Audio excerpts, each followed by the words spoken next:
Welcome to Rob and Tony's Cinematic Adventure. I'm Rob Wilson. And I am Tony DeQuano. So, Tony, we are here with another tribute episode. We have lost another legend of Hollywood and of people in general. Yes. We have just a few weeks ago lost the great Robert Duvall. This one was particularly difficult. I know obviously he was 95. Mm-hmm. Right? But yeah, I mean, he is one of my favorite actors all time. There's no doubt he is one of the greatest actors to ever live. I agree. And that is not just because of his name.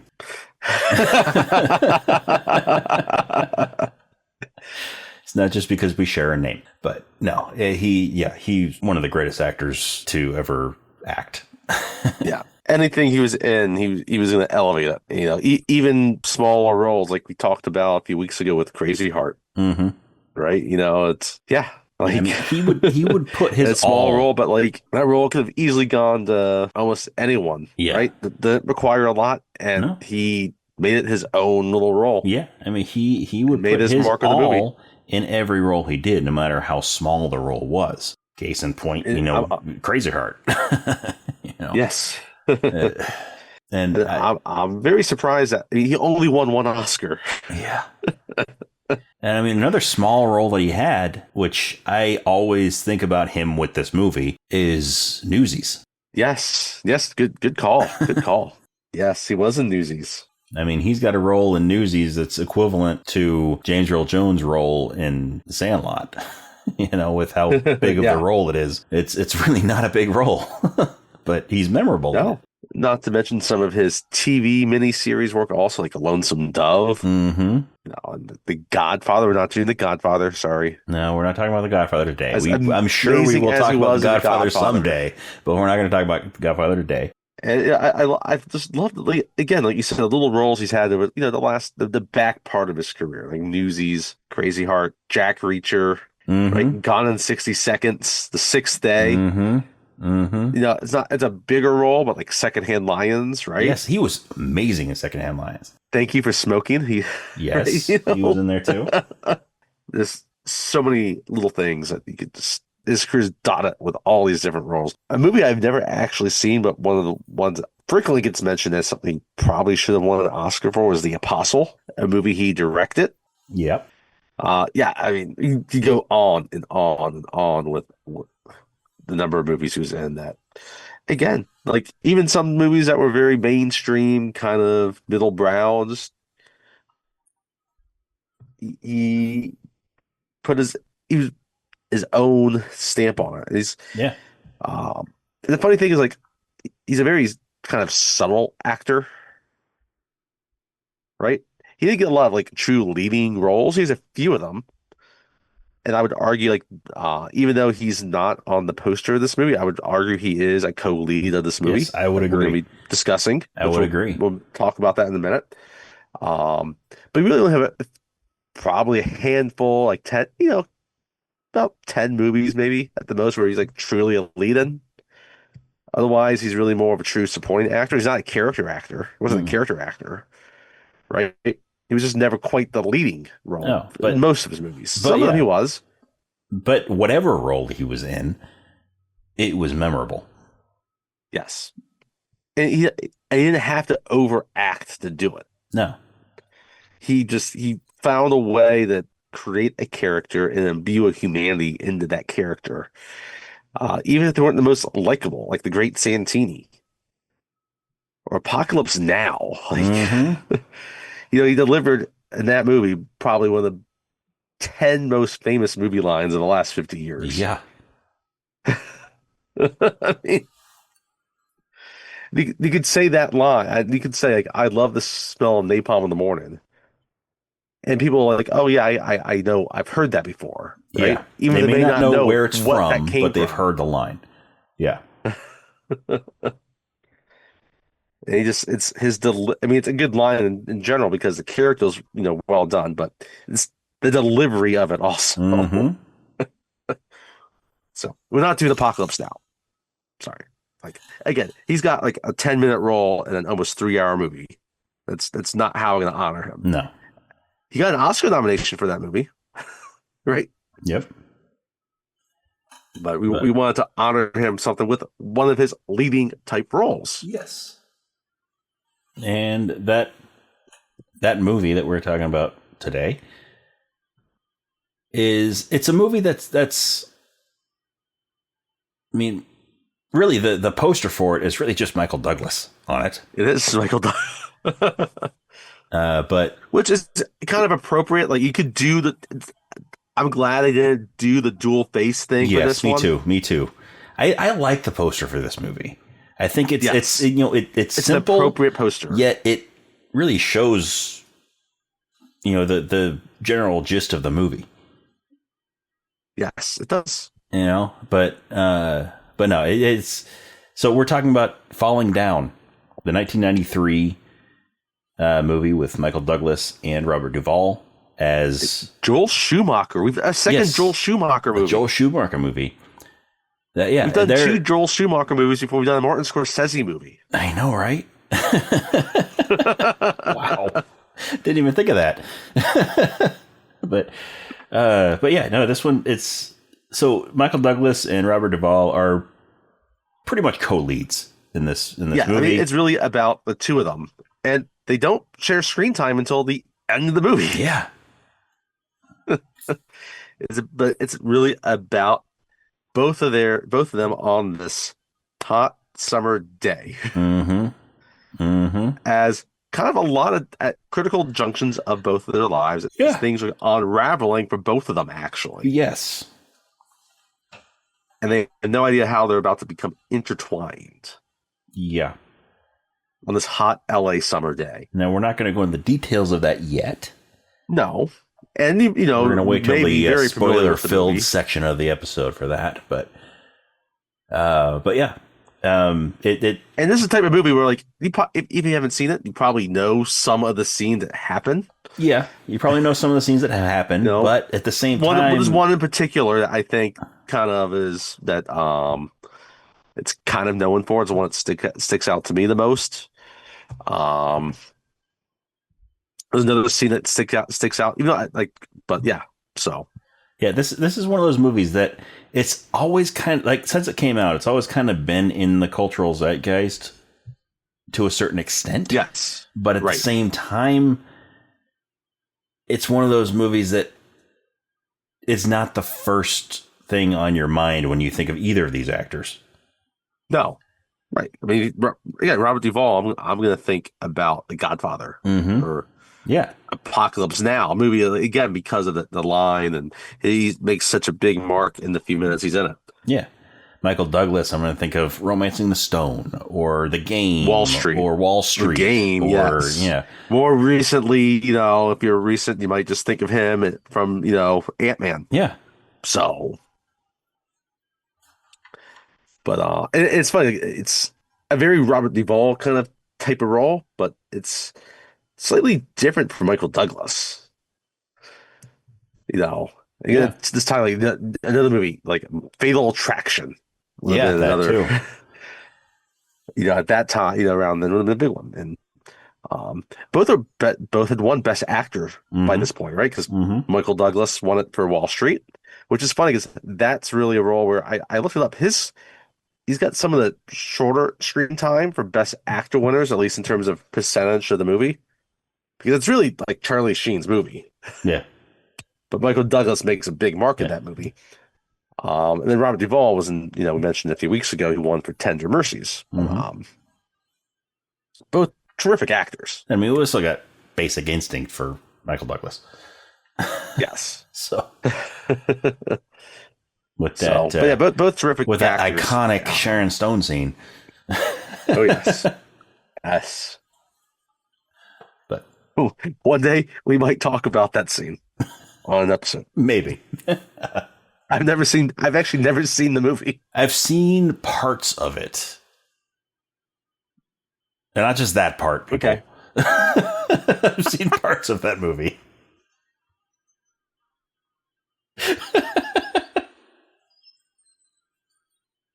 Oh my.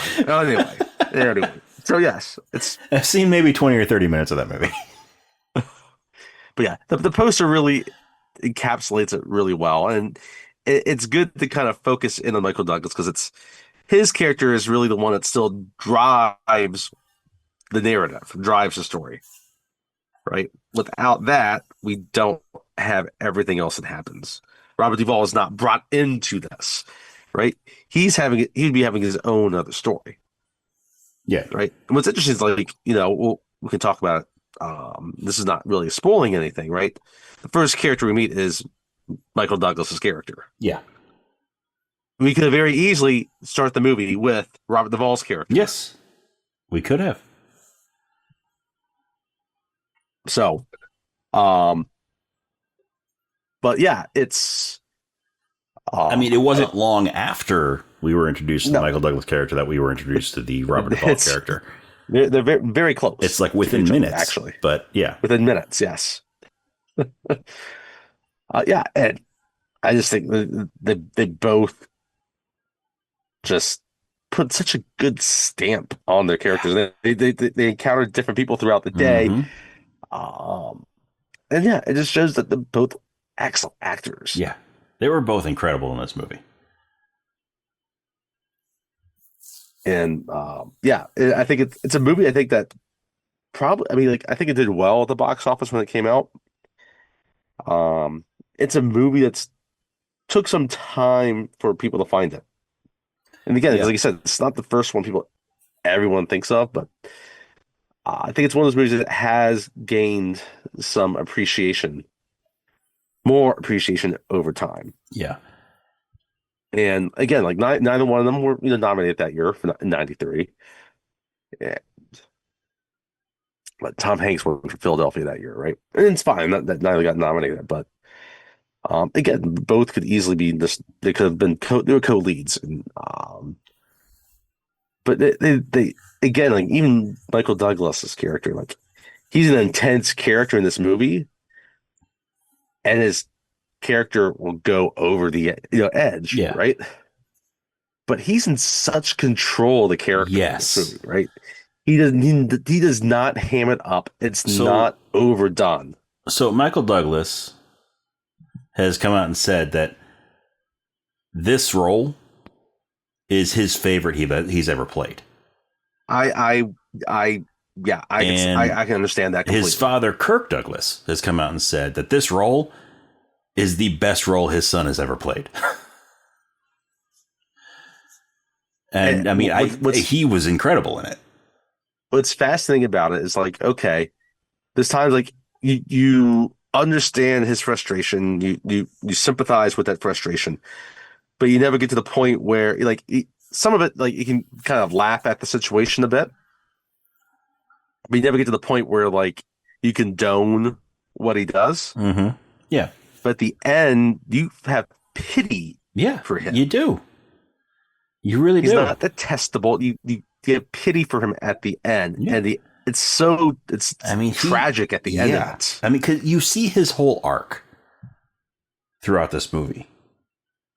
You see at the beginning, he's willing to do so much. And then throughout the movie, he's willing to do a little bit more, a little bit more, a little bit more. And then like that climax at the end, you pity him. You really do. And then, but on the flip side of this, you got the Robert Duvall's character, right? And in some ways, he's a guy that's also feels like he's not appreciated, right? Mm-hmm. He's, we'll get into the beats of it, but like, he's about to retire, right? Basically forced to by his wife, who is afraid of his job as a cop. But then you can tell, like, he's not very well respected at the office either. It's right. Yeah. But so he could go just as easily towards that other direction. Yes, exactly. No one cares about me. Exactly. It is a true interpretation of the difference between like the old, belief that the difference between a psychopath and a cop is one decision. Yes. Right. That like a lot of like studies and stuff into the thought patterns, the mind patterns of the two everything is very similar. It's just the choice that they made in what vocation they want to follow. Right. Well, and that's the interesting thing is like, the Duvall's a cop, and as we'll discover with but Douglas's character, like he works in some defense contractor. Yeah.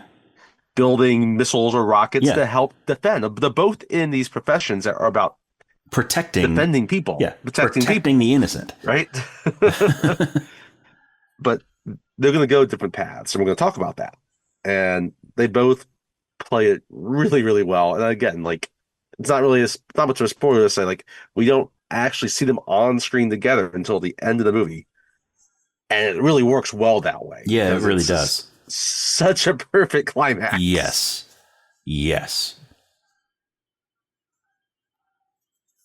And that said, this movie's also just filled with terrific character actors. Yeah, it is. There's so many names in here that you may not know, but the faces that you will know. Yes. We got Raymond Barry. He's Barry, great in this movie. He is great in this role. Barbara Hershey's not really a character actor, but Barbara Hershey's in it. Lois Smith is incredible in her role in this movie. She's so awesome. And she didn't bring her cows to feed people. No, she did not bring her cows to feed people. But she was still great in this movie.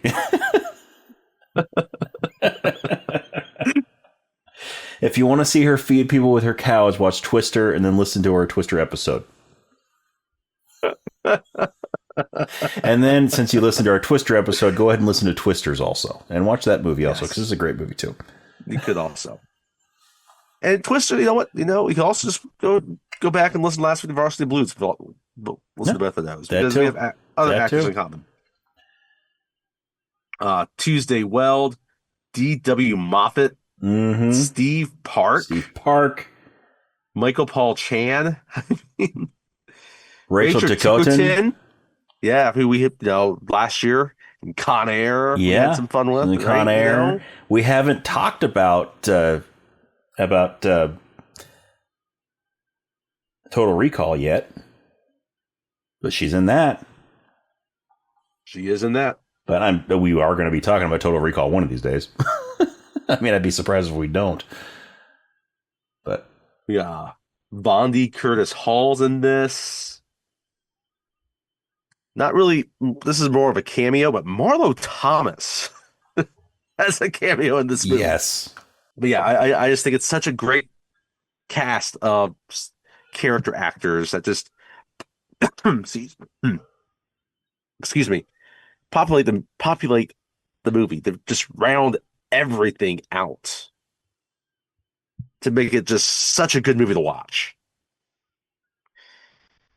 And what's funny about it is, like, I think this might be the first time I've actually watched the movie in its entirety. It's the first time I've seen it. So, like, I know I have seen scenes here and there. I've seen scenes. So, yeah. But yeah. I've seen scenes, but not the whole movie until now. But yeah, continue what you were going to say. Yeah, so yeah, as I say, it's the first time I've seen it in its entirety, and like I'm glad I finally actually sat down to watch the entire thing because it's really good.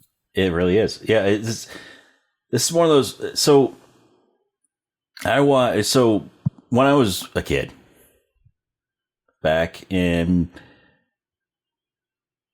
the mid '90s, right? So I was walking through the living room into the kitchen at my house. And I looked over, and this movie, the VHS for this movie was sitting on top of the TV. And I don't know why this memory sticks out to me. But ever since seeing this movie seeing the VHS for this movie on top of the TV, I guess my dad had rented it or somebody had loaned it to him or something. We didn't own it. We never owned this movie. So it would have been a rental copy, which is weird that it would be like the actual cover for the movie on there and not just like the rental box. But I mean, there were some rental places that, put it in the box for the movie. Yeah. So ever since then, like that was kind of branded in my brain right for this Got movie. it. Yeah. Right. I don't know why, but it was. So I can't think of this movie without thinking of that. Just that, couple of seconds of walking over and seeing it on the TV.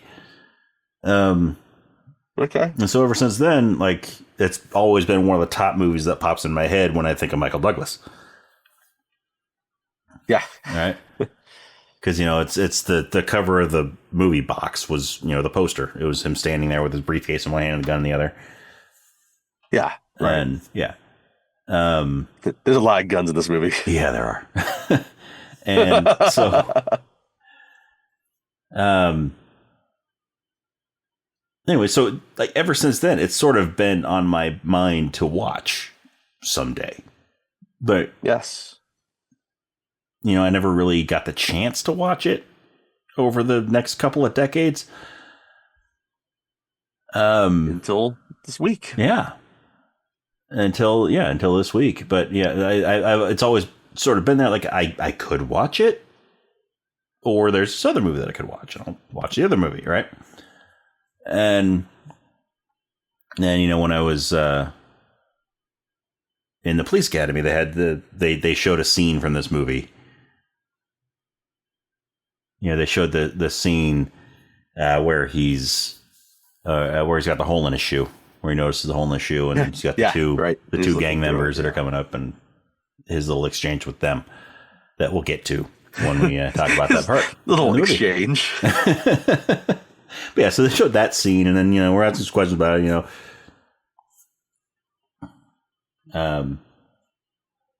yeah, so I had seen that scene, and then, a handful of other little clips here and there from various, shows, like movie, TV shows and stuff, like documentary style shows and stuff that I was watching over the years. Yes, right. Right. But never actually watched the whole movie until last week when I watched it for the podcast. Okay. See, I'd seen, that's one of the scenes I remember watching. I remember like my dad watching on like TV and seeing that scene. Like that scene's always kind of stuck there for me. It's right there. I'd probably seen the first 30 minutes of this movie before, but and the end, a lot of the middle stuff I had missed. Okay. So, yeah. But yeah, I don't know. And I think that poster is back to the poster you're bringing it up. It's it's so distinctive. Mm-hmm. Right? It sells what the movie is. And it's hard not to kind of get that out of your mind.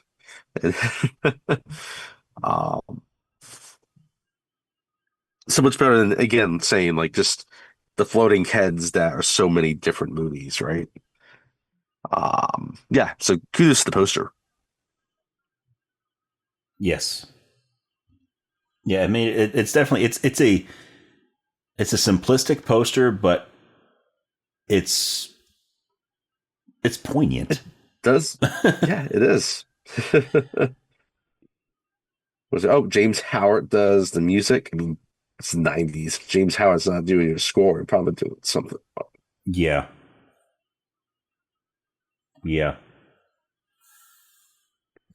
And like I said, it's a Schumacher movie. Joel Schumacher directed it. Maybe his best movie. I might have to agree with that. I mean, I do have a particular place in my heart for Batman Forever. Yes. Which we discussed a while back. But his But no, this might have to be his best movie. His filmography is kind of spotty. It's ups and downs. So there's some definite duds. Yeah. But no, this one hit this one on definitely all is set cylinders. apart. It was, yeah. Yeah. This is one of those movies that it just comes together. Mm-hmm. We've talked about that before. Like some movies just come together. Yeah. And this is a movie that just came together. Yeah.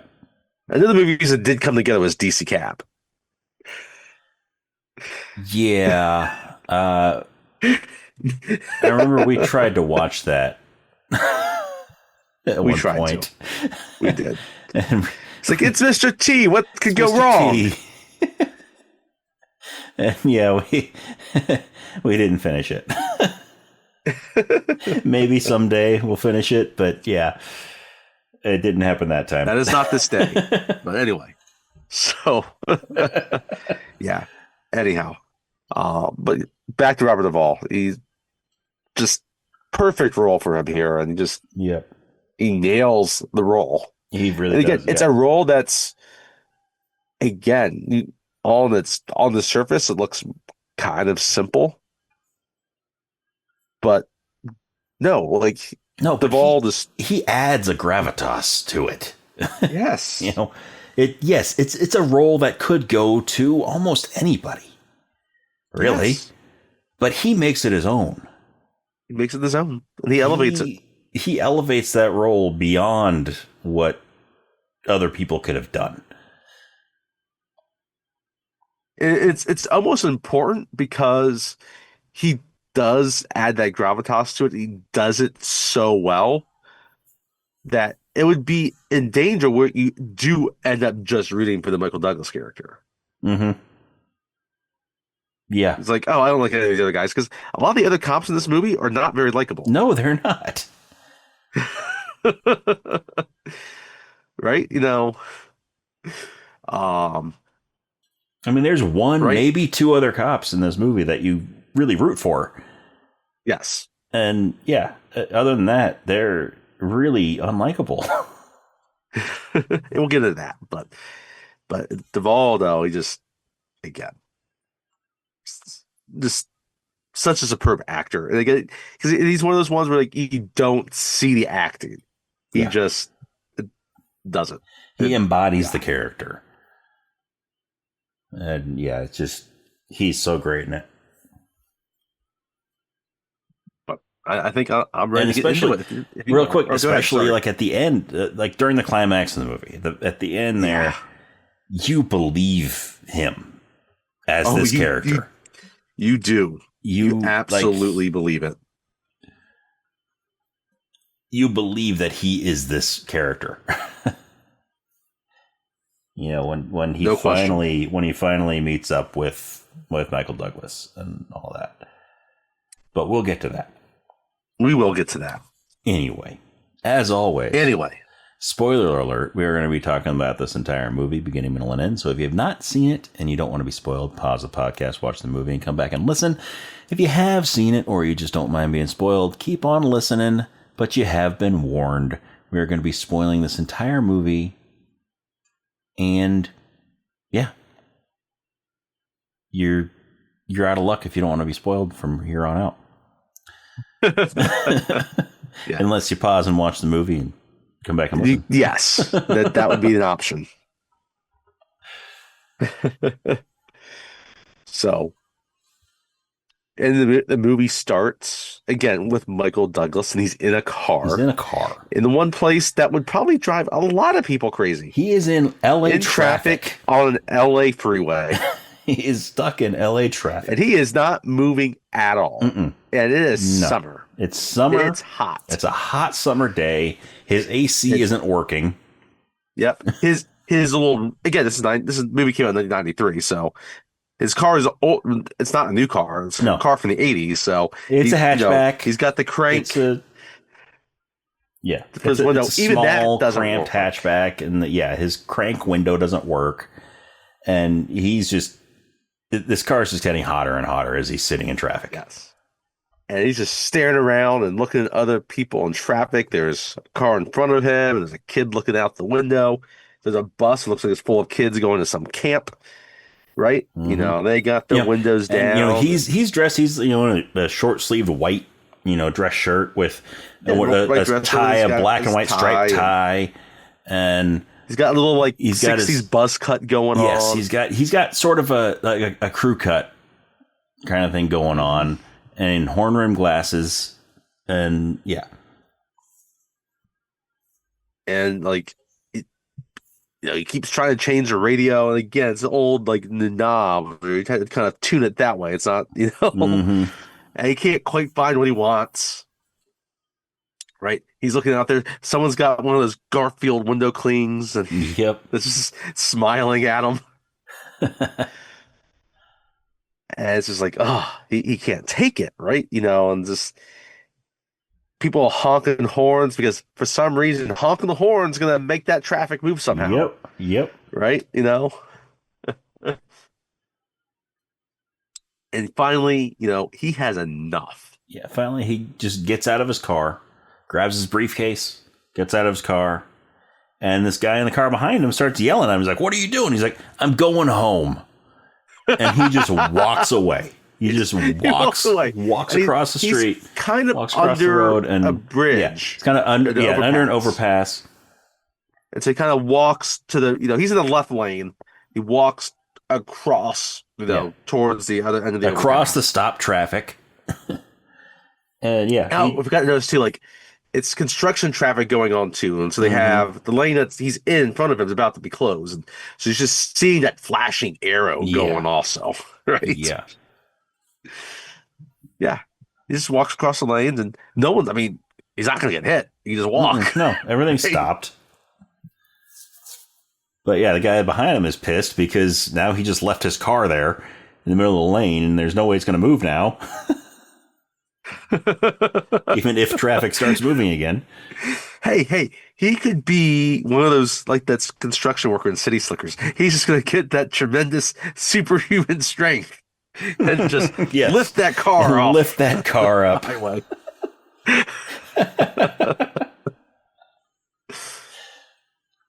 Anyway, but the guy in City Slickers only did that because the crane fell on somebody. Because a crane fell on a woman, and so he had to pick up the crane to save the old woman and to save her legs.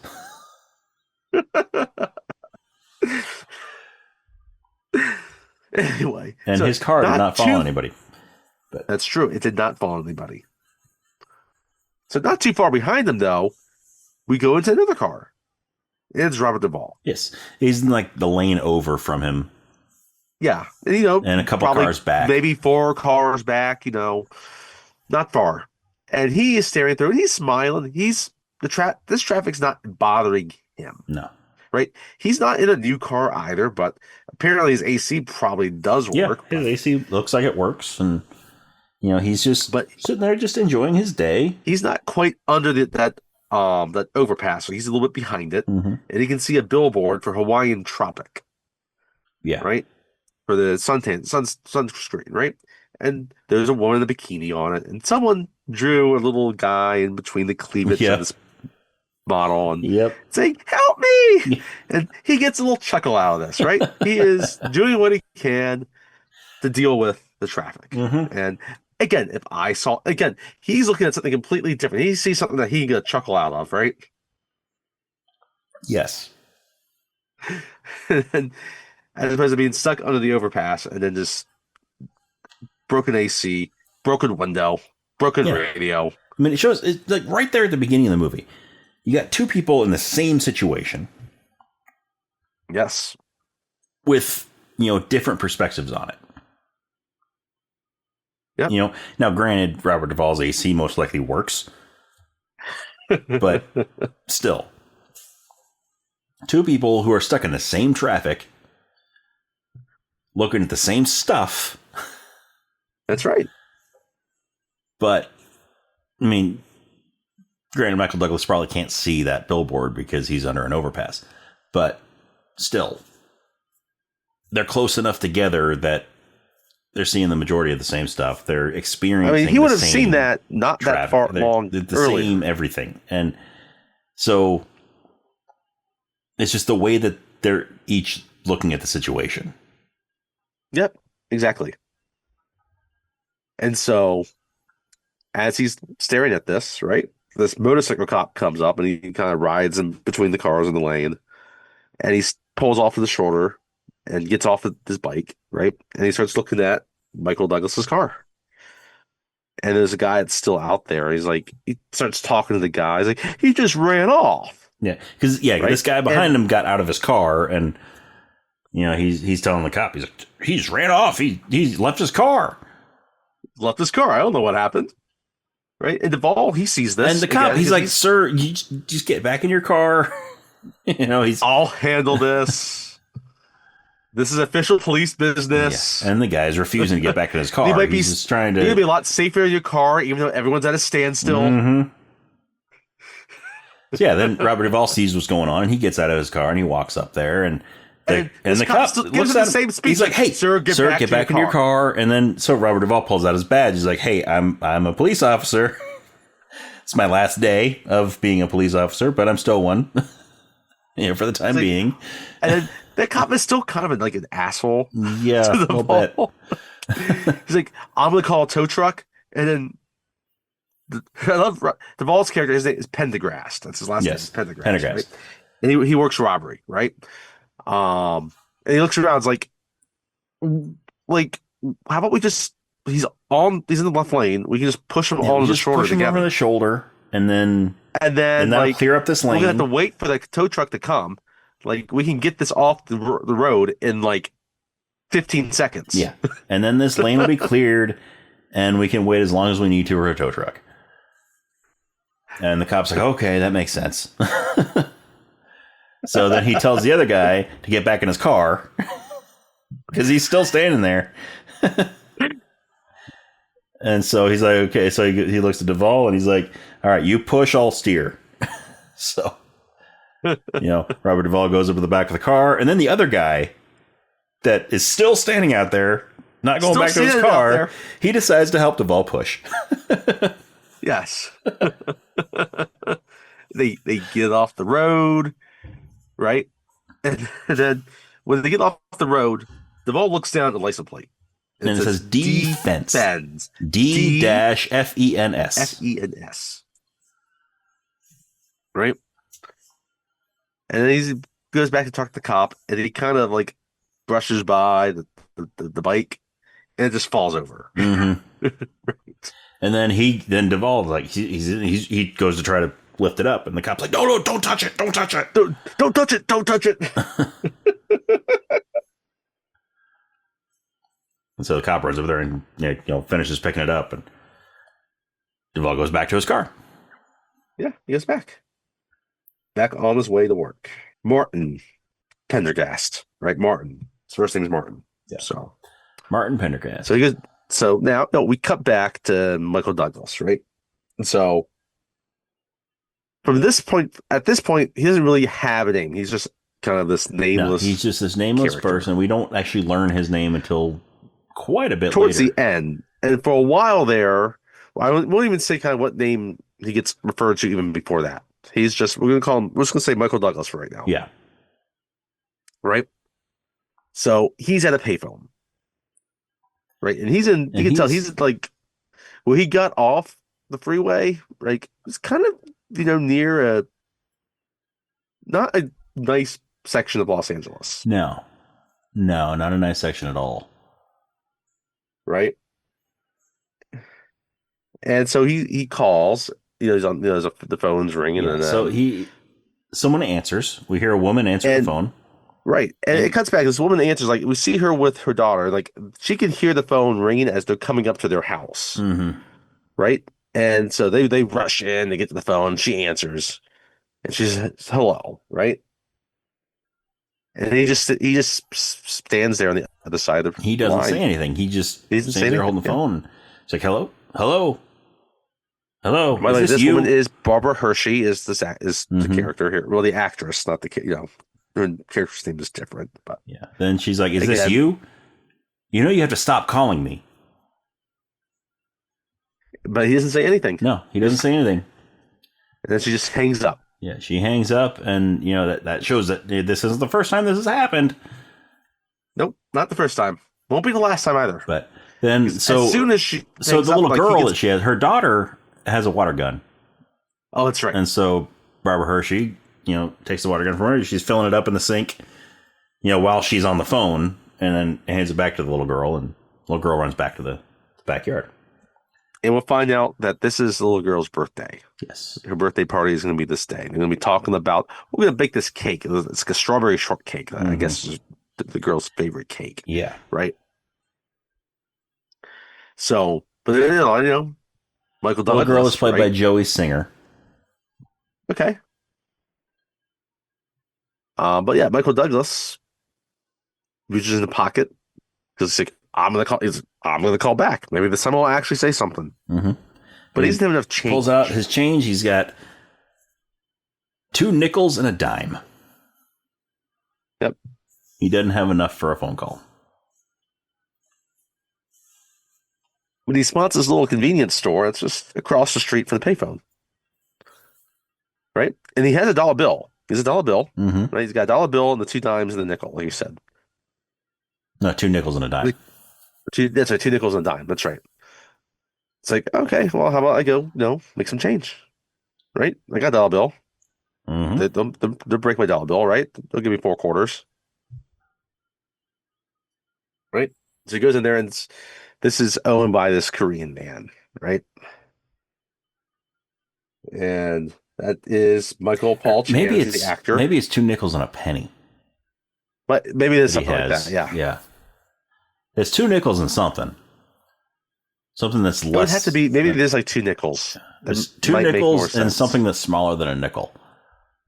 Like size-wise, which would be a dime or a penny. But I think it might be a penny. Judging by the next exchange that happens at the little convenience store.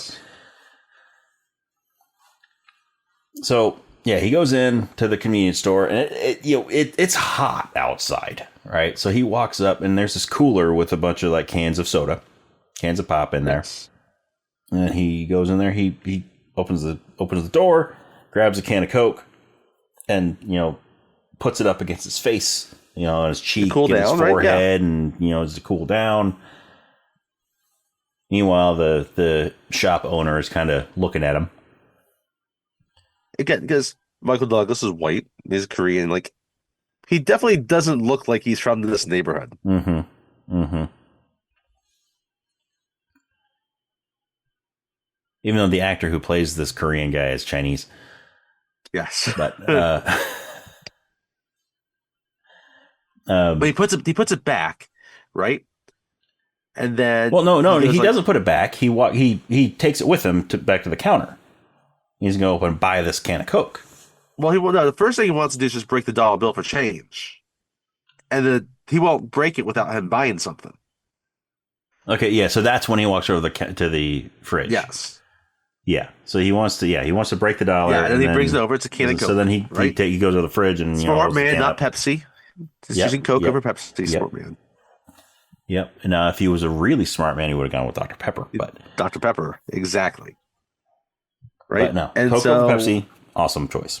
He's expecting 50 cents to pay for a can of soda, right? Yeah. And it's going to cost him 85 cents for this can of soda. 85 cents. This can of Coke, 85 cents. And at first, like, Michael Douglas doesn't understand his accent, right? Mm-hmm. I think he kind of does. He's just shocked that's 85 cents. Yeah.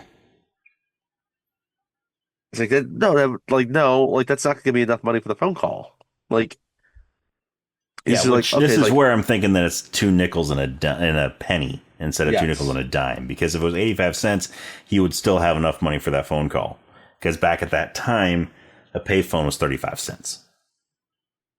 And what is funny though is like he does tell the guy, he's like, you come to my country and don't even learn like English, like they don't speak Korea, they don't speak English in Korea. He's like, or in China, he calls them China, right? And he's just like, I'm from Korea. He's like, I'm from Korea. Like you said, the actor actually is Chinese, right? It's like you're gonna take my money though, and not learn my language. Right? He is upset that again for 1993, 85 cents for can of Coke. Paul Chan. This is Michael Paul Chan playing Mr. Lee, the owner of the store. And granted, 85 cents is kind of high for a 12-ounce can of soda for 1993. Yes, it is. But it is also LA. Again, it's also LA, and it's a little convenience store, right? I mean, one thing it's like, like a Ralph's, like a big grocery store where they could kind of absorb more of that cost easily, Yeah, right? where you could go in there and you could write a check for 69 cents for a carton of half and half. By the way, LA is a character in this movie. Yes, it is. Yes, it is. Some movie, we talked about some movies take place in LA because it's LA and movies and that, in other movies, LA becomes a character, like Big Lebowski, Mm-hmm. Collateral, right? Yeah. This is another movie where LA is a character. Like T2 takes place, the Terminator movies take place in Los Angeles, but it's not really a character. Not, yeah. I mean, those they could take place anywhere. This movie needs to take place in LA is a character in this movie. So, anyways, it's like our country gives you all this money, you're still overcharging me for this soda, right?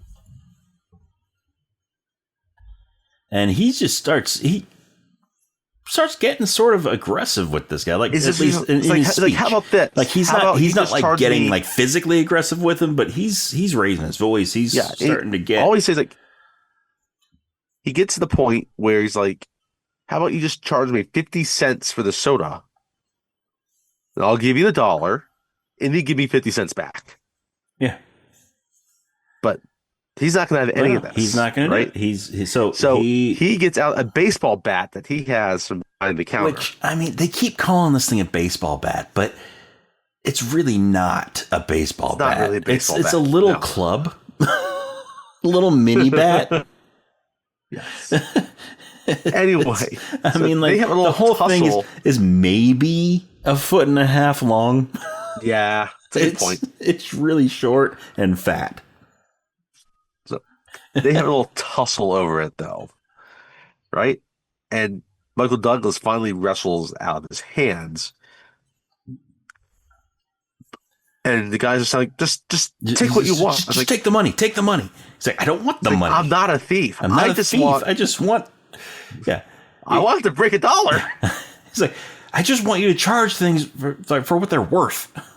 So he goes around the store and starts asking them the prices. Yeah, it's like, "Oh, this. How much is this?" He's like, $4. Oh no, wrong answer. Really wrong answer, and he hits it with the bat.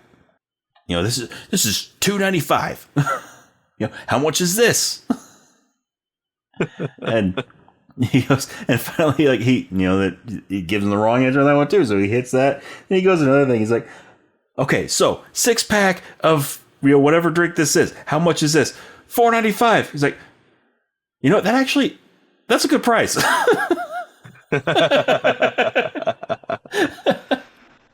So he puts it back down. He finally gets around back to that can of soda he left on the counter. Mm-hmm. It's like 1 can of soda, 12 ounces. Yeah. 1 can of Coke, 12 ounces. How much? And the guy's like, 50 cents. He's like, thank you. He's like, sold. Sold. So he walks over, puts the can down, opens up the register, puts his $1 in the register, takes out 2 quarters. It takes out 2 quarters. And then, walks out of there, carrying the bat with him. After trashing this guy's store. Yeah, no, it is. It is done. So then we cut back to Robert Duvall, Prendergast, right? And he's at his desk. He's gotten to work. Mm-hmm. And we find out it's his last day. We find out it's his last day. He's about to retire. And this is where he's a detective who works robberies. Yes. And he sits down at his desk and he opens up his desk drawer and it's just full of sand. Everyone's laughing because we find out that he's going to retire to Arizona. Specifically where they moved London Bridge. So, yeah, right. So he's going to be moving to Lake Havasu, Arizona, which is where London Bridge is now. They moved it there stone by stone from London to Lake Havasu, Arizona. That is so a real thing. If you go to Lake Havasu, you can see the real London Bridge. Why there? I don't know. But yeah, it's supposed he brings it this point like, oh yeah, no, they brought it. They brought it, like stone by stone. Like he's trying to convince him, like it's actually there. It is the London Bridge. The London Bridge is falling down. Is that London Bridge? Falling down? You just said the name of the movie. I did. Because London Bridge is falling down, falling down, falling down. Maybe that's why they named this movie Falling Down. I actually hadn't thought of that, but it actually does kind of fit. Yes. So he opens up the drawer of his desk, and it's full of sand. It's like, ha, ha, ha, very funny. Everybody's laughing. And they're all laughing at him. And then one of the guys comes over, he's like, yeah, I took all that from my cat's litter box. But then you see him pull out a picture of a little girl, a framed picture of a little girl, and he like dumps the sand off of it. He's like, did you at least take my stuff out of the drawer first? And they're like, nope.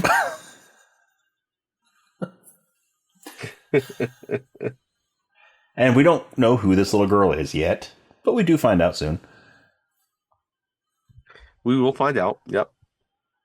And, they're kind of joking about, like, just be careful. Like, you never know what might happen on your last day, right? You can tell, like, he's basically just been doing a desk job for the last. So they keep on making all these jokes. Don't die. You know what happened to the other guy before? He died on his last day. Don't die. One's right in town. It's like, watch out for those paper cuts.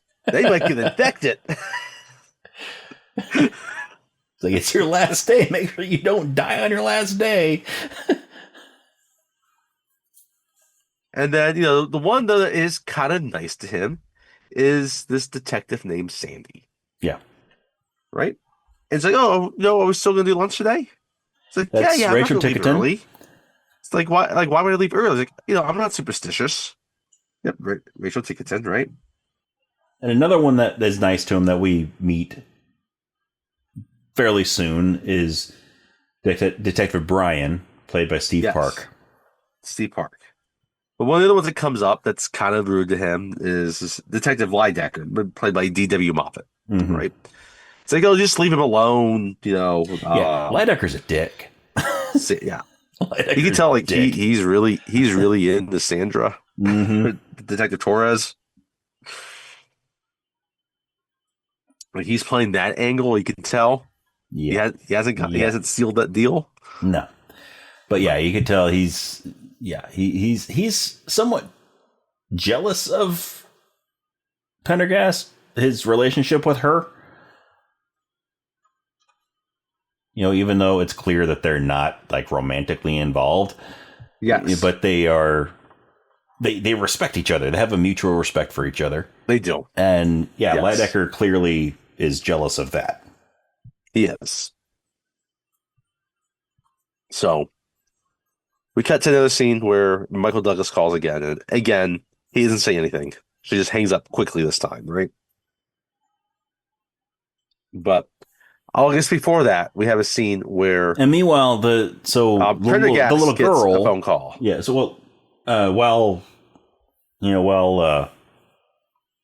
Michael Douglas calls again, and Barbara Hershey answers the phone. Then her daughter is out in the back playing with that water gun. That's with right. the dog. Yes. They have a dog, and she's back there spraying the water into the dog's mouth, and having fun time. Yeah, having fun playing with the dog outside. And I only keep mentioning this water gun because it becomes an important. It's important much later in the movie. It becomes an important plot device later in the movie. Like we said, there's a lot of guns in this movie, including a water gun. Yeah. A blue water gun. Yeah. But Prendergast also gets a phone call, though. And it's his wife. And she's kind of frantic. And you can tell he's used to this type of phone call. Where he has to settle her down. Right? And she's walking around the house, like in the bathroom, and she's holding a picture. And you can tell, like, she's concerned about him. She's basically having a panic attack. When are you coming home? She's having a panic attack. It's like, I need you here with me right now. And he's like, oh, don't worry, honey. I will be home, when I'm home. I just need to get through the day, then I'm done. And, I'll be home with you in time for dinner. And one of the ways he helps calm her down is singing London Bridge is Falling Down. Right? And she ends up calming down. Yeah. Yep. Right? Duvall's wife is calming down, calming down, calming down.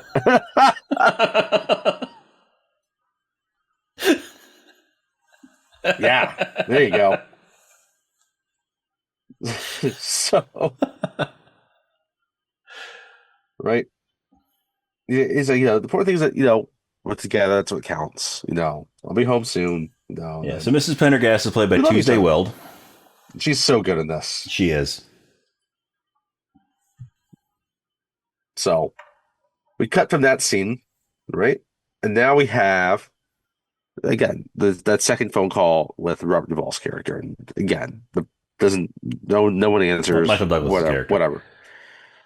Second phone call with Michael Douglas' character. That's right, Michael Douglas' character. And he doesn't get his change back, right? So now we definitely can't call. He's not going back to try to. He has no dollar to break this time. Nope. So he's stuck. But he does have a can of soda. Yeah, he does have a can of soda. So he walks across the street to. It's not really a park area. It's just like a field, but has like that's kind of on a hill, cement, and it's got this concrete. Like remnants of a bridge or something that used to be there. It's not entirely clear what was there. Some sort of. But it's got all this graffiti on it. Yeah. But as he's walking across the street, there's these two guys are parked, right? They're youngish guys and they're Mexican, and you can kind of tell that just the way they present themselves, like, they're not guys that have good intentions. Yeah. Has nothing to do with the race, right? No, but it's just, you could tell that they're not the nicest of people. And they follow just the way they carry themselves and all of that. So, but he's sitting there, he's enjoying his Coke. I'll have a Coke, right? Yeah, I'll have a Coke. And they come up with him. It's like, hey, what are you doing, man? Can't you tell this is private property? It's like, oh, I'm sorry, I didn't see any signs. It's like, well, what do you call that? And they point to some of the graffiti. It's like, oh, that's graffiti. It's like, no, that is a sign saying that this is our property. And you were trespassing. No trespassing. It's like, oh, it says all that? Maybe it was written in English. I could have understood that. Yes, he's kind of being a dick to these guys, right?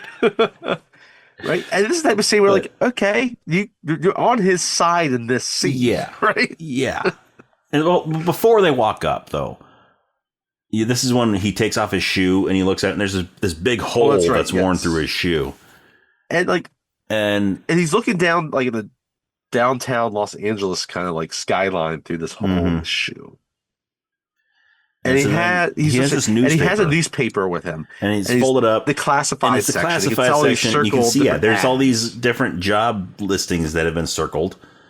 And so he puts the newspaper in his shoe. And, puts the shoe back on his foot, to sort of, so that there's a paper barrier between his foot and the hole in the shoe. Yes. Makes sense. Now, again, maybe this is the first time he circled those things. He could have gone searching for those jobs. I don't know. Maybe.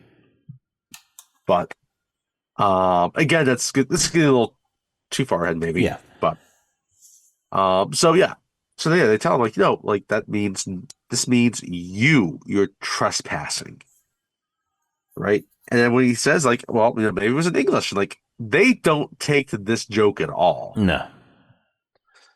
So they're getting, like, right up on him. Right? And he's like, hey, fellas, we got off on the wrong foot here. Hey, I'm sorry. It's like gangland. I apologize. I trespass on your property. Yeah. I understand. I get it. So I apologize. Let me. I tell you what. Why don't I go ahead and leave now, and we can just call it good. We can call it good. I'll leave now. I won't be on your property anymore, and we'll call it good. We can all go about our days. All days. And they're like, no, it's too late for that. Go back to your gangland shit, and I'll go back to my shit.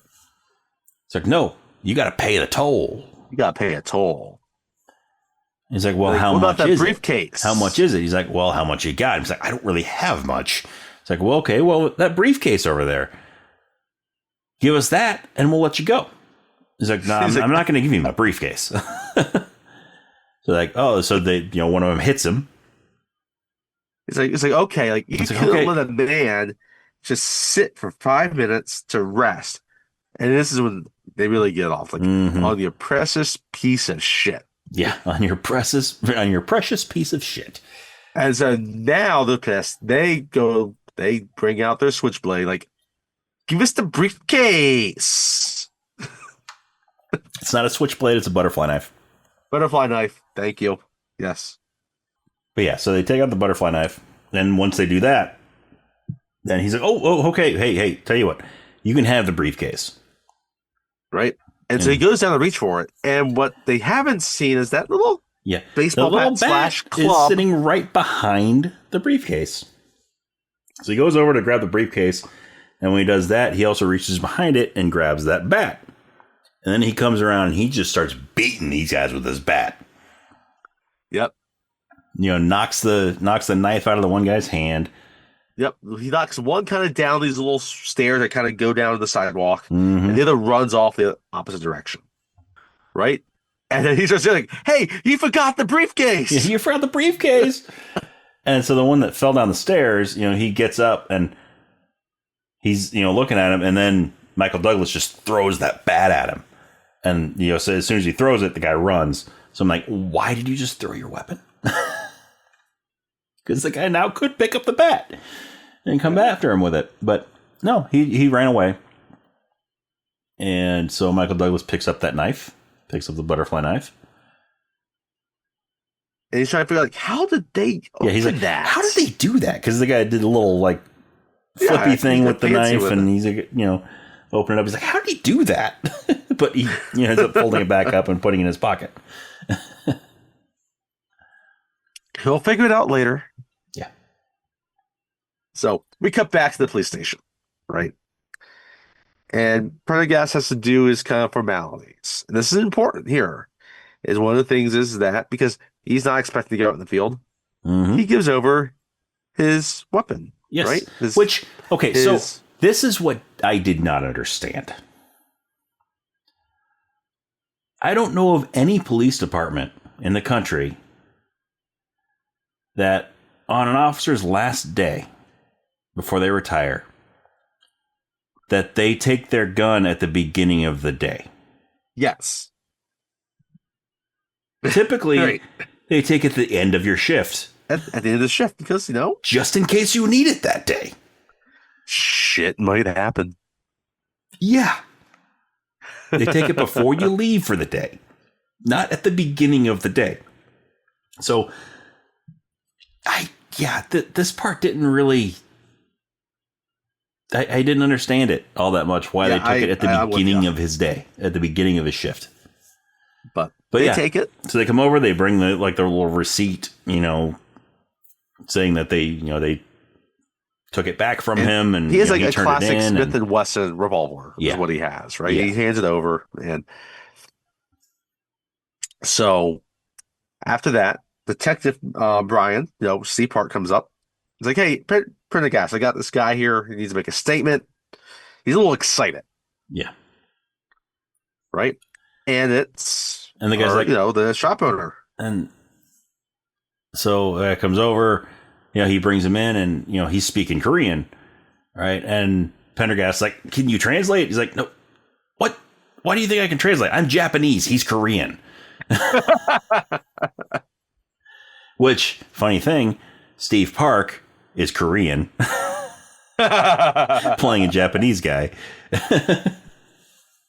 Who would have guessed that last name Park? Michael Paul Chan he's a Chinese guy playing a Korean. There's no Japanese people in this movie. There's no that we know of. Yeah, there's no Japanese people. Maybe there's someone in the background somewhere. The one Korean person in this movie is playing a Japanese guy. Anyway. So he starts telling him kind of about what happened. And then they realize that nothing was actually taken. So, he was assaulted. Because so he's going on, he's explaining to him what happened. I don't know what he looked like. He looked like you. He was white. He's like, he came in here, he busted up my shop, and, he's wearing a white shirt with a with a tie. Yep. He's like, well, what do you look like? He was white. He looks like you. He's white. And then Michael Douglas doesn't look like Robert Duvall. What are you talking? Yeah. Then in passing, toward the end of it, he said, then he bought a Coke and left. Then he bought a Coke. Like, he's like, oh, I'm sorry. I thought this was a robbery. Like, Mr. Park, you were assaulted. He paid for it? It's like, yes, he paid for it. It's like, okay, I'm sorry. I thought this was a robbery. You were assaulted. You weren't robbed. Right. So it's not supposed to be coming to me. And he doesn't quite understand why Prendergast can help. I was like, no, you were assaulted. Like, it's like, oh no, but no, he took my baseball bat. It's like, you sell baseball bats? You sell baseball bats? No. I keep it behind the counter for defense. And he's like, oh, so he took your personal baseball bat. It wasn't owned by the store. He's like, no, yeah, it was my. It's like, okay, yeah, you shouldn't be coming to me. Yeah. So they take him away. Like you said, they can't help him. And so then we cut back to those gang members, and then on this car with other gang members. No, first we get a call because Sandy goes on a call.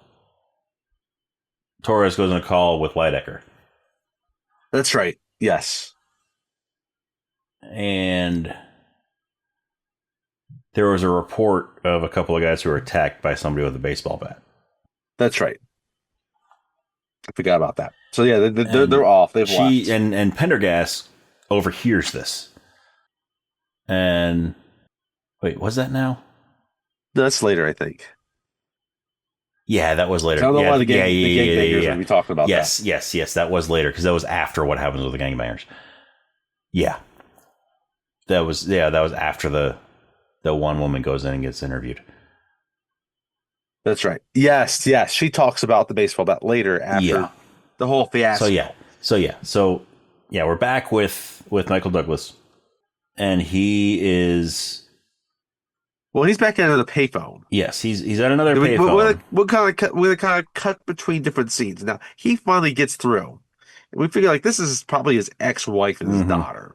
Yeah. Right. And she's like saying. So she's like, okay, well, he starts out with the whole, being very quiet and not saying anything when she answers, and then she's like, "You better speak up. I know it's you. I know it's you. Say something." And so that's when it's her birthday. I want to come for her birthday. He's like, "No, you can't come." Right. That's kind of the gist of this conversation going on, and this is like in a business district of this neighborhood. Again, this is gang territory. Yeah, in Los Angeles, but it's basically like a strip shopping center kind of thing. That there's a payphone right in the middle of, but while he's having this conversation, we kind of cut to the car. His back is turned toward the road. So his back is facing the road. They're in this car, and it's like 4 or 5, about 5 of them in total. There's like 5 of them because 2 in the front, 3 in the back. Members, and one of their girlfriends is in there. Yeah. And she's just saying, we should just go to the hospital. Your arm might be broken. Yeah. Let's just go to the hospital. No, we gotta mess this dude up. And so they have this duffel bag, this gym bag that has these guns in it. And so they all reach in there, they all pull out a gun. And as luck would have it, they've got an Uzi, and they've got some pistols, and they've got other semi-automatic weapons, or they got other automatic submachine guns and whatnot. And they have all the gang members, right? They've got guns. And so, as luck would have it, but Michael Douglas is still in the area. He's still there, and they see him talking on the phone with his back turned. They're like, "Oh my gosh, it's him! It's him!" And so they pull up and they do a drive-by. They turn down this street and they just unload on everything there. Everything. Innocent people are getting shot. People are diving for cover. Things are going through store windows. Meanwhile, Michael Douglas is standing there on the phone like he doesn't notice anything going on around him. And they miss him completely. Like the one person they're aiming for, they miss. They miss. They don't even graze him. No. And he's not even reacting to it. He's just on the phone with Barbara Hershey. And he hangs up. And as they're driving off, they turn the corner at another intersection. Of course, they're not watching where they're going. And they get T-boned. Yeah. I mean, they get hit hard. Yeah. By like they were in a sedan, and they get hit by this pickup truck. Mm-hmm. This big truck, right? And so Michael Douglas hangs up the phone and he looks around and he sees all these people freaking out. Everyone's freaking out. Everyone's attending to people that have been shot. Mm-hmm. I mean, there's one guy casually walking. There's one guy laying dead on the sidewalk. Yes. You know, and he just kind of just looks at him, walks around him, and walks up and sees this car. This must be commonplace around here. Yeah. Sees this sedan that's, wrecked up against the wall after being T-boned. And, the doors are open and everybody's passed out in there. And there's this one guy is laying down on the ground with his legs still up in the car. Yeah. And there's this Uzi right next to him. And he recognizes him as the guy that had the butterfly knife earlier. It's like, oh. It's like, karma's a bitch, huh?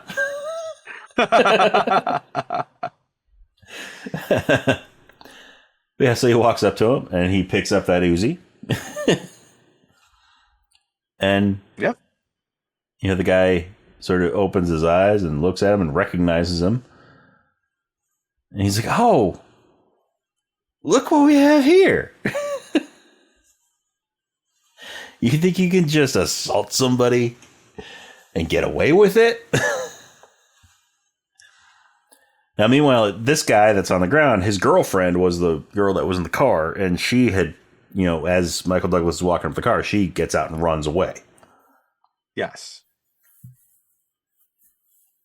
And, so he, Michael Douglas raises the Uzi up to him, and he's like, "You missed." And he shoots the car. He shoots the window. Yeah, he shoots the car. I missed too. He's like, "Oh, I missed too." And then he points it at his head. And this guy's face gets serious now. And the guy's like, "Oh, it's just we call it even." Let me go. We call it even. We won't. We'll just forget this whole thing happened.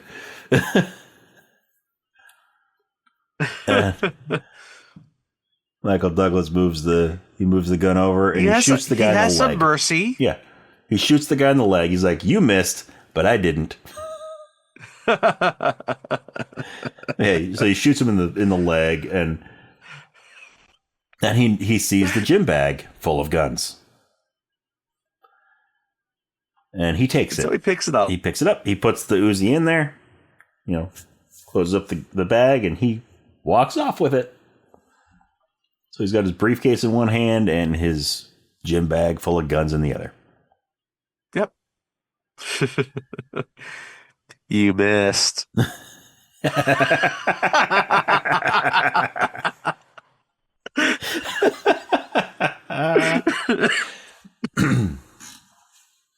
Anyway.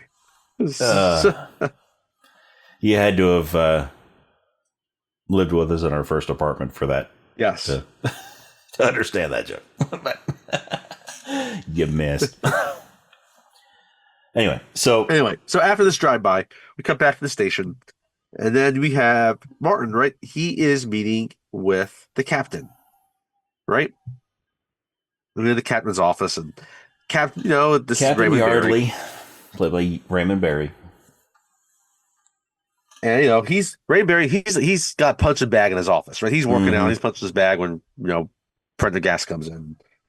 It's like, okay, yeah, you're retiring early, right? You're not gonna get your full pension. It's like, yeah, I know. Yeah, it's like you could still change your mind. You can still change your mind. We could still use you. You could stay on, and it won't take a whole lot longer for you to get full pension, get 100%. Yeah, he's like, no, it's okay. It's like, you hear about that drive-by earlier? It's like, yeah, I heard about that, right? Mm-hmm.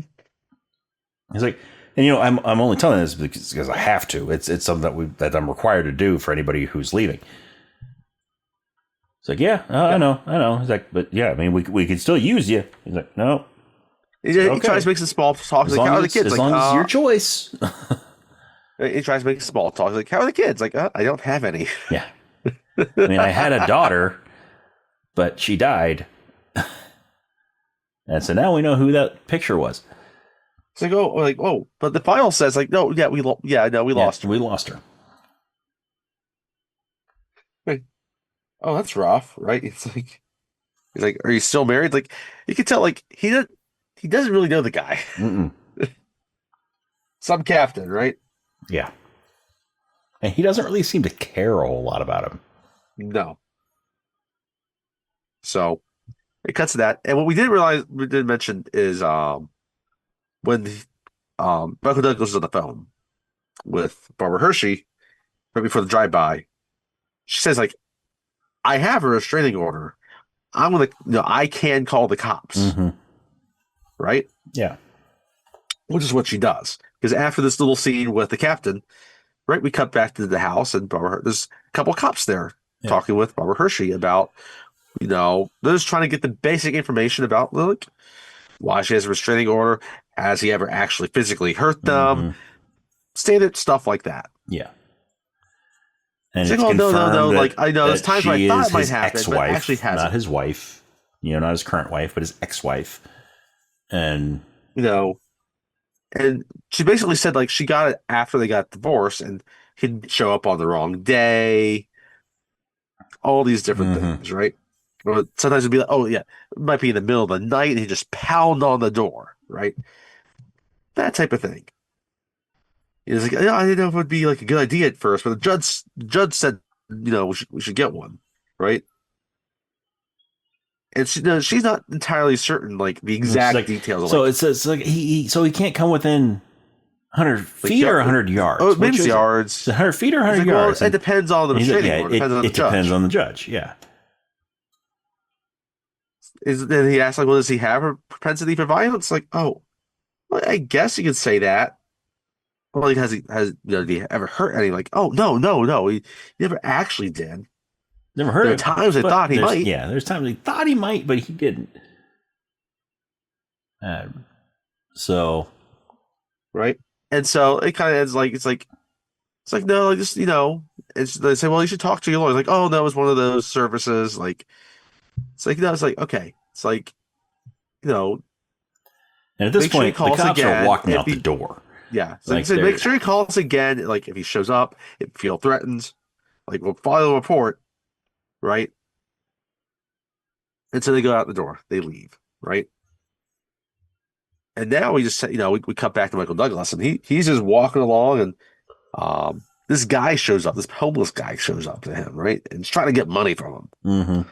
Right? He's trying to give the whole story, like, oh, I'm trying to go somewhere to see a friend, right? I don't have money for the transportation, right? I just want a fish sandwich. He's like, if you give me your address, I'll mail you your money back. He's like, oh, well, can I see your driver's license? It's like, I'll have your address on it. Right? And he starts interrogating him. It's like, oh, are you a cop? It's like, he asks the workers, okay, forget it. Right? And then as he's walking away, the guy's like, that's a hell of a way to treat a vet.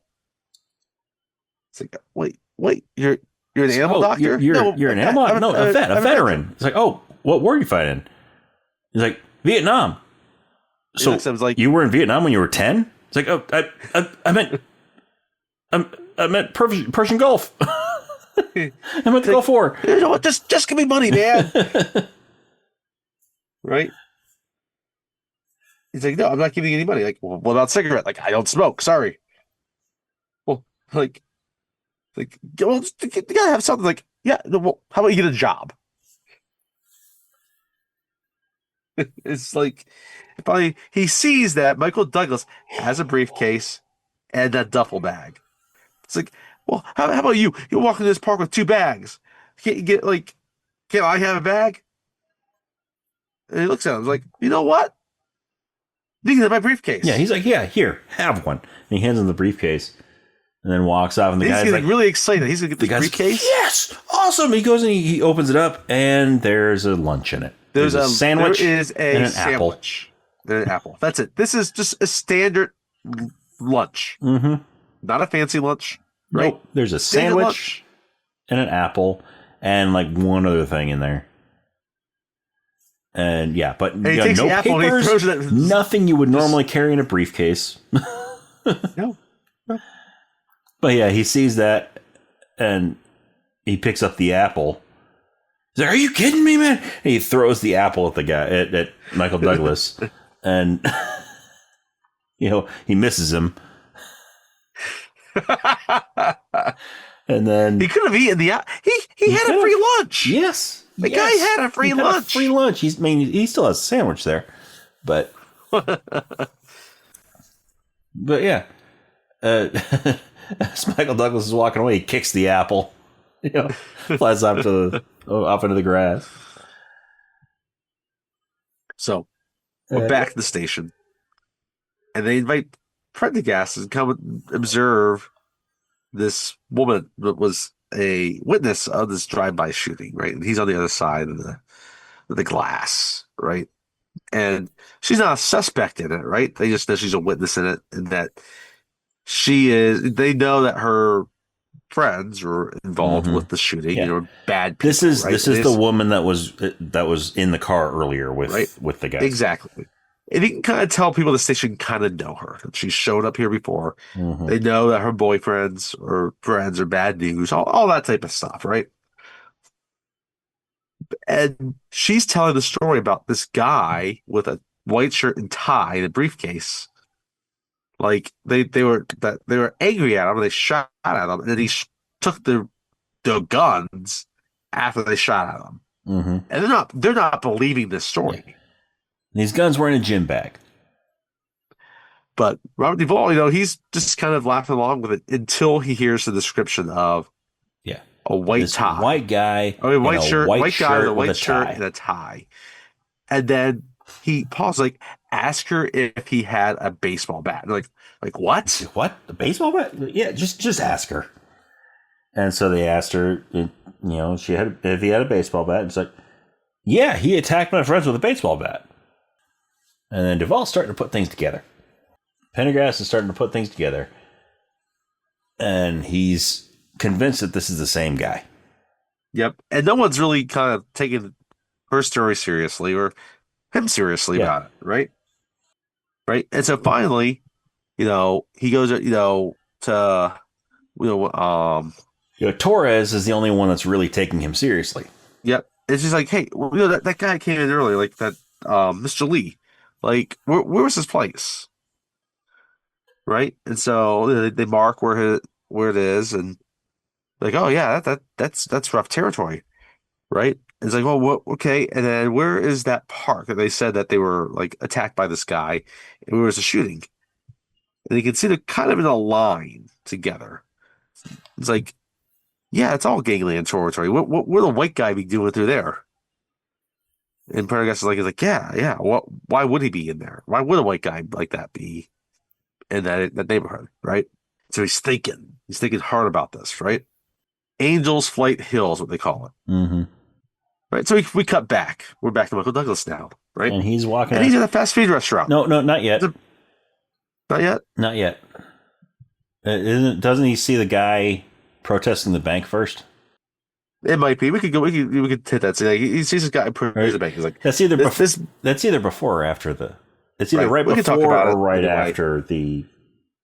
The important thing that happens with the scene with the bank is that this guy is. So there's this guy not happy outside. This they guy had denied him a loan. Yes, he's protesting. He's outside. He's got a big sign that says "not economically viable." Right, and that's why he got denied the loan. He's not economically viable, and he is dressed the exact same as Michael Douglas. Yes, the white shirt, the same design on the tie, except he's a black guy. He's a black guy, and Michael Douglas is a white guy. Right. And so finally, the bank must have called the cops and they take him away. Right. And as they're driving off, he sees Michael Douglas, and he just shouts out the window like, "Remember me." Mm-hmm. Right? And he kind of does, right? Um, we don't see it very like explicitly, but he definitely does remember him. Yeah. And in addition to the guy carrying the sign that said not economically viable, he's also yelling out, he's like, this bank denied me a loan. They said I am not economically viable. And again, we're talking about a good job filling out the cast. This is a good example of here. He does a really good job with the role. So, and then we get the scene, right, where he's at the fast food restaurant. Yeah, Whammy Burger, right? Is it Whammy Burger? They call it Whammy Burger? It's Whammy Burger. Right? It kind of looks like it's more like a Burger King than like a McDonald's, maybe. But it's they sort wear of these funny burger hats. Yeah, it's sort of a cross between a Burger King and a McDonald's. But yeah, it's Whammy Burger. And he's ready to order breakfast. Yeah, so he goes up and he's like, "Hey, can I get some breakfast? I'm really want some breakfast." And they're like, "Oh, I'm sorry, sir. We stopped serving breakfast at 11:30." And he looks at his watch. It's like 11:33. Mm-hmm. Right? And the cook, she's very nice to him. She's very, very nice. Sheila. It's like, oh, you can't give me some breakfast? I can't get that? It's like, no, you're off the lunch menu. Like, I don't want lunch. I want breakfast. Like, how do I speak with your manager? Right? Sheila is played by Dee Pfeiffer. And so she gets her manager, Rick, who's played by Brent Hinkley. Who was in The Silence of the Lambs. He is the officer that kind of speaks with the guys after Hannibal attacks them in Memphis. All right. Dee Pfeiffer. Has she been anything we've done before? I don't know. She looked kind of familiar. Not in any movie we've done. Oh, wait. She was in an episode of Murder, She Wrote. Oh, okay. She was in an episode of Murder, She Wrote. She was also in an episode of Supernatural. So, there we go. Anyhow, so. She was also in an episode of Friends. And she was recurring on Sybil. Mm-hmm. So Rick comes over. It's like, how can I help you? He has a nice smile and he's trying to do things. Like, it's like, no, it's after 11:30. They order off the lunch menu. And so Michael Douglas is like, hey, Rick, have you ever heard of the phrase, the customer is always right? It's like, yes. It's like, well, I'm the customer. And Rick's like, so? It's like, I want some breakfast. And he pulls out one of those guns from the bag. This is a full restaurant. Everyone gets scared shitless, obviously, because a gun just got pulled. He's like, I want some breakfast. And so Rick's like, Sheila, get him some breakfast. He's like, no, Rick, I want you to give me some breakfast. I want you to give it to me. That's what he wants. And they give it to him. And as they're doing this, his finger accidentally squeezes the trigger and it shoots the ceiling. And everybody freaks out. And he's like, oh, no, sorry, didn't mean to do that. And then, he's looking around and he's trying to be comforting to these people. He's trying to be comforting these people. This guy has his little kid, his like 4-year-old kid with him. Yes. And so he's trying to comfort the kid. He's like, oh, I didn't mean to do that. And he's like, and then they bring him one of his sandwiches. And then he's like, oh, this is what I'm talking about. Well, no, first he's like, and you know what, Rick, you've changed my mind. I don't want breakfast anymore. I want lunch. Give me a double whammy burger with some fries and a drink. And he's like, and a Coke. And so, they Rick bring it out to Sheila to get, they have it all prepackaged. It's all in like boxes that are sitting up by the counter, already made. And she grabs one of the boxes, hands it to Rick, and Rick hands it to Michael Douglas, and he opens it up and he sees it, and it's this smashed, just lopsided burger. Yeah, cheese. Cheese is half on, half off. It's not really melted. Like, really, this is what you serve? Really? I mean, look at the picture. That is a plump, juicy burger. Perfectly layered. And then you serve this shit. It's a milkshake that he orders with it. Yeah, that's right. It's a milkshake. That's right. I love. He finally starts calling I do feel comfortable. Like earlier, like, why am I calling you Rick? I don't know you.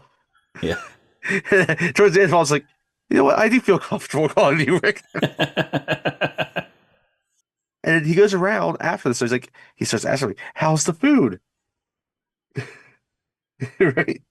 He's like, one person's like, doesn't seem super enthused. He's like, "Oh, I think we have a critic. Maybe she doesn't like the special sauce." Maybe she doesn't like the special sauce. Then wasn't it like when he pulls up the burger, then isn't he like, "Can anybody tell me what is wrong with this burger?" And the little kid raises his hand. I love how the little kid does it. The little 4-year-old raises his hand. And you can see the dad, maybe it's a grandfather that's with him. I can't remember. No, it was his dad. This looks like, why are you raising your hand? And so he's like, oh yes, what's that? He's like, well, because like it's messy. Something like that. So it's like, yeah, that's right. Look at the big bread on bread. Look at the big bread on bread. It would awesome. It was actually Big Kahuna Burger. Granted, this movie came out before Pulp Fiction. Yeah, but still, it would be. It'd be awesome. So we cut from this lunch to another lunch. Mm-hmm. Apparently, the guest is having lunch with Sandra now. Mm-hmm. Right? It seems like a place they've had lunch time, several different times. They know the waiter and waitresses there, right?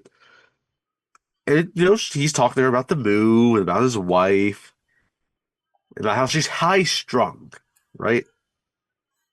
And she's just worried about his safety, and he's just gonna do this for her, right? So she could be relaxed. Yeah, and Sandra is like, why are you retiring? I mean, I get it, you're retiring for her, but we could really use you. You're a great cop. We could really use your experience, and why don't you stay around? You still have a career.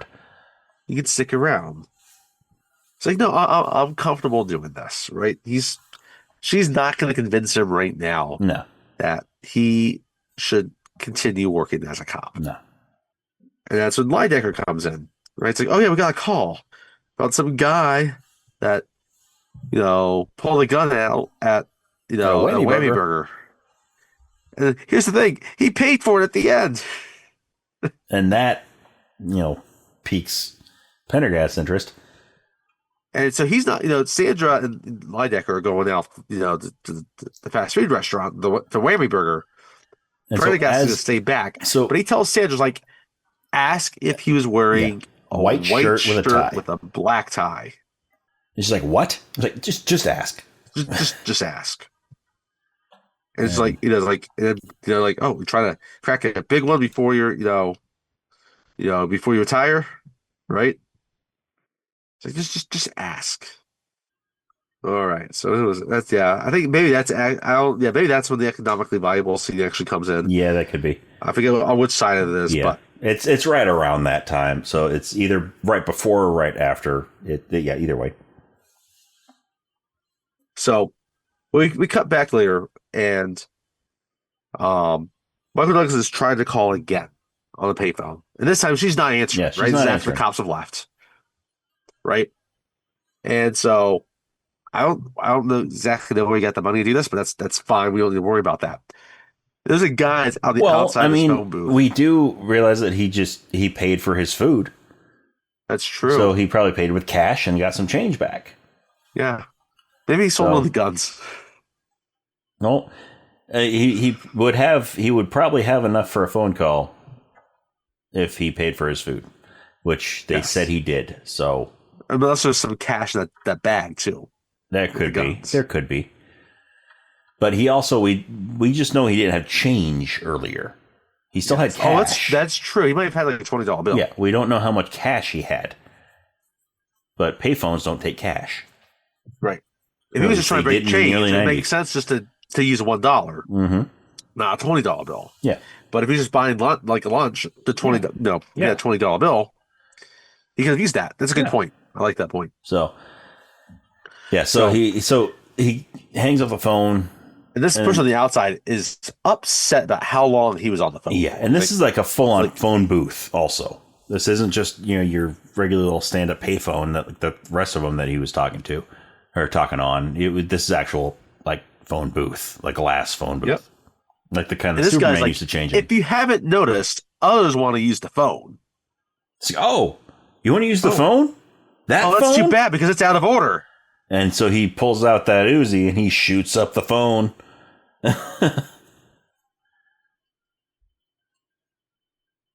And yeah, he's like, too bad, it's out of order. And then just walks away. Walks away.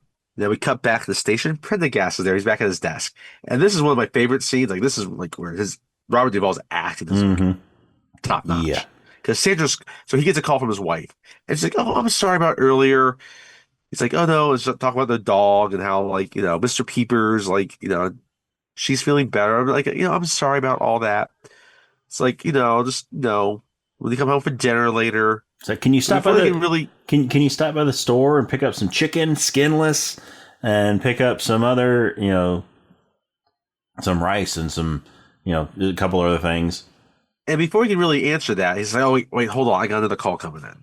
And it's Sandra. And she's like, oh, yeah, no, the guy had a white shirt and tie. Right?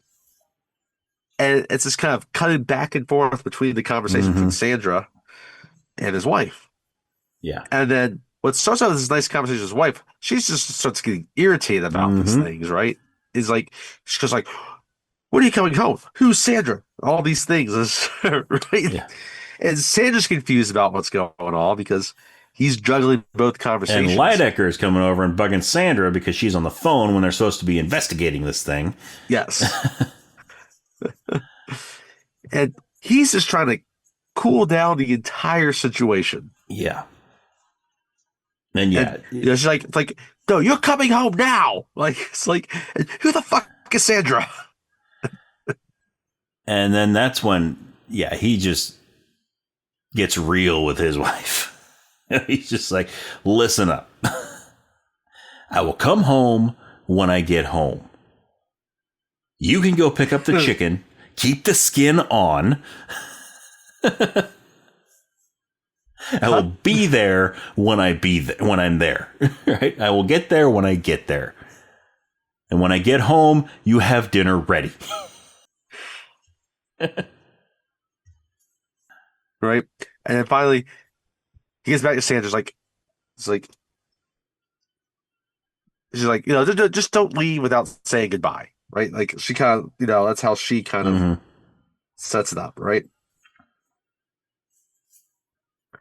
So we cut back to Michael Douglas, right? And he goes into this army surplus. Well, before that, he's walking down the street, and there, there's those little street vendors. Oh, that's right. He's walking by this table, and he buys a snow globe. And he's looking, and there's this snow globe with a unicorn in it. Yes, kind of like a unicorn that you might see like on like a merry-go-round, and right. It's so, and the guy that's selling it, he's like, oh, you're interested in this? He picks up and like he twists it, like he turns it, and it's also, it plays music too. Yeah, it plays London Bridge. Yes, it plays London Bridge. It's falling down, falling down, falling down, falling down. Name of the movie, Falling Down. He likes the snow globe, so he's going to buy it. He's going to buy it as a birthday present for his daughter. Yep. So he gives cash to the guy. He wraps it up. The guy only wants $4 for it, so he gives him $4. Yep. That's right. So then after he buys it, he walks into this army surplus store. He puts it in the bag with the guns. So the guy wraps it up. He puts it in the bag with the guns. And he puts it in the bag with the guns. Which is important. And at this point, the cops know. So after the one of the things that Sandra had said to Pendergast he was carrying a gym bag with guns. Yes. So it's confirmed that they're looking for somebody in a white shirt and a black tie carrying a gym bag. With a bunch of guns. Oh, and it has glasses, right? Maybe I don't know if they put the point of the glasses, but I don't think they did. I don't think they mentioned I think they don't really focus on that. But so Pendergast is going on. We're looking for the guy in a white shirt and tie and a gym bag. And this is another thing. Like, does it before he goes into the Army surplus store, or they call it the Army Navy store, but it's a surplus store. But so before or after that Pendergast is talking to the captain, trying to tell him what they're looking for. I think it's after that. Okay. So anyway, after buying the snow globe and put it in the bag, he goes to this Army surplus store because he remembers that his shoe has a hole in it. Yep. And he is worn through that newspaper. Yep. So he needs some boots. So he's going in and he's looking at boots. And meanwhile, he walks in there. There's two other customers in here at the same time, and they're together. And they're muscular. They're you could tell they look like they go to the gym. Muscular gym rats that you kind of associate with California, right? And then the owner of the store, the owner right? of the store is he's kind of looking at these two guys over there. He's kind of keeping his eye on them, and he looks over and sees Michael Douglas. It looks like he takes a real interest in him right away. Right? This is Frederick Forrest. He plays surplus store owner, whose name is also Nick, which we will discover. Mm-hmm. And he sees him looking at these boots. Right? He starts talking with him. And then while he's talking with Michael Douglas, he starts making these disparaging remarks about these two guys that are over there looking at shirts. Right? And he starts using derogatory language about their orientation. Mm-hmm. Right? And to the point where he's basically throwing them out. Yeah. And the one guy that's he disguises way more like a wife beater. Like he's starting to take like umbrage. Like he's gonna like confront him about it. And his partner's like, no, we should just leave. Right? And they leave. Right? Well, before they leave, the one guy, he gets upset and he throws over a sunglasses stand. That's right. And then they walk out. So they, Michael Douglas talks about the boots, and he needs some boots and all these. And it's like, what are you here for? He's like, I'm looking try I need some hiking boots. And he's like, okay, well, here's your standard issue Vietnam combat boots. Yeah. I mean, they're, you may go like these boots here. These other ones they overcharge for them, but these are half the price, and they'll last twice as long. Yes. It's like, oh yeah, how about I go try them on, right? He's in a small little dressing room, and while he's in there, right, Sandra comes up because they're going around and they're saying, "Hey, have you seen this guy?" Type of thing, right? Yeah. They're just going door to door like that, and right away, like Michael Douglas gets scared. Michael Douglas sees her walk in, so Nick he sort of kind of hides that bag. Yeah, so so there's a little curtain at this little dressing room. Yeah, it's not so much a dressing room; it's just like a little booth. stall. It's a little dressing stall that has a curtain, and the gym bag is halfway out on there. Right. And so the owner of the place, Nick, as he's talking to Sandra, he sort of walks over and he sees that bag, and he sort of kicks it the rest of the way into the booth. Right. Because it's not so noticeable from like the front of the store, but if she was to walk around it, she would see it. Yeah. So he sort of nudges it into the stall, and tells her, "No, I haven't seen him. But I'll let you know if I do." And then before she leaves, he's like, "Hey, how come they don't call you like Officer S's?" Yeah, Officer like, S. What do you mean? It's like, like actor and actress. It's like, I really don't know. Because I'm a police officer. Police officers maybe are they police think, officers. that a woman can do it just as well. It's like, oh, and then he says some type of sexist remark, right? And she's like, "Good day, sir." He's like, "Good day, officer." S.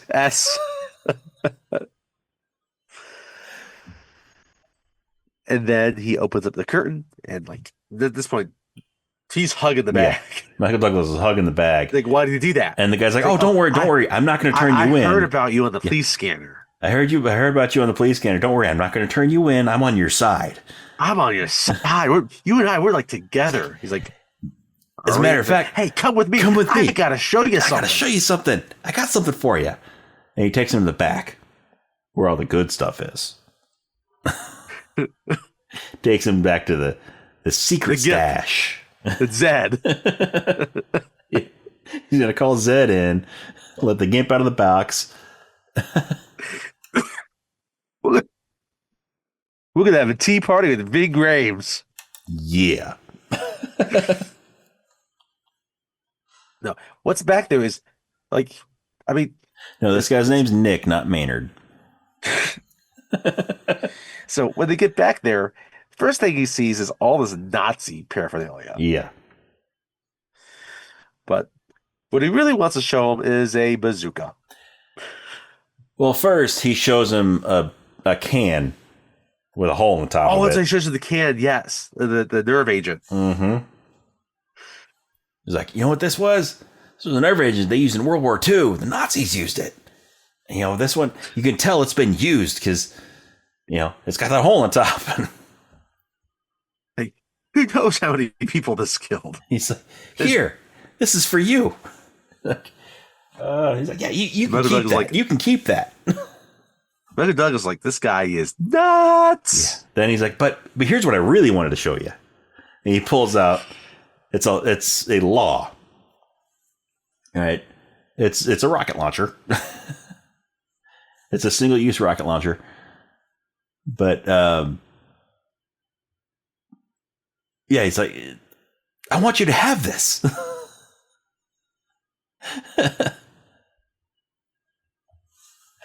He's like, this is really what I want to show you. Like, you and I, we're like the same thing. And then Michael Douglas like, you and I are. Meanwhile, this dude has an entire wall devoted to Nazis. Like, he's got a Nazi flag and uniforms, and he's got this lovely picture of Hitler. Mm-hmm. Yeah. Yeah.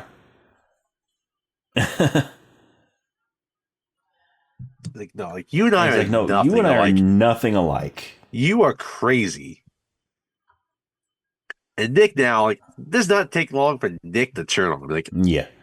Now he's like, oh, I don't want you to have this anymore. You think you're better than not me? Blah, blah, blah, blah, blah. And, right?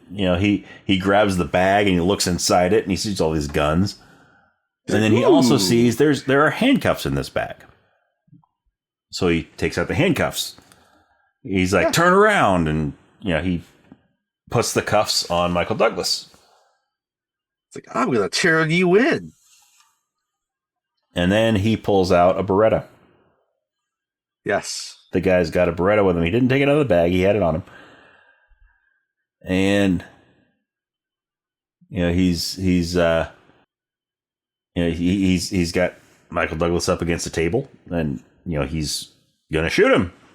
But remember that non-firearm that he acquired earlier? Mm-hmm. Mm-hmm. That butterfly knife that he put in his pocket. He reaches into his pocket and he pulls out that knife. And I guess, did Nick only get one of the cuffs on, or didn't get both? Or did he get both? I think it was only one. Yeah, because he was going to put the other one on. And he pulls out that knife and he turns around and he just stabs Nick in right around his collarbone. Right in the collarbone, yeah. I forgot, before it escalated, Michael Douglas was trying to, hey, he's trying to talk him down. He's I'm just disagreeing with you. Disagreeing with it's America. Yeah. We have the right to disagree. Yeah.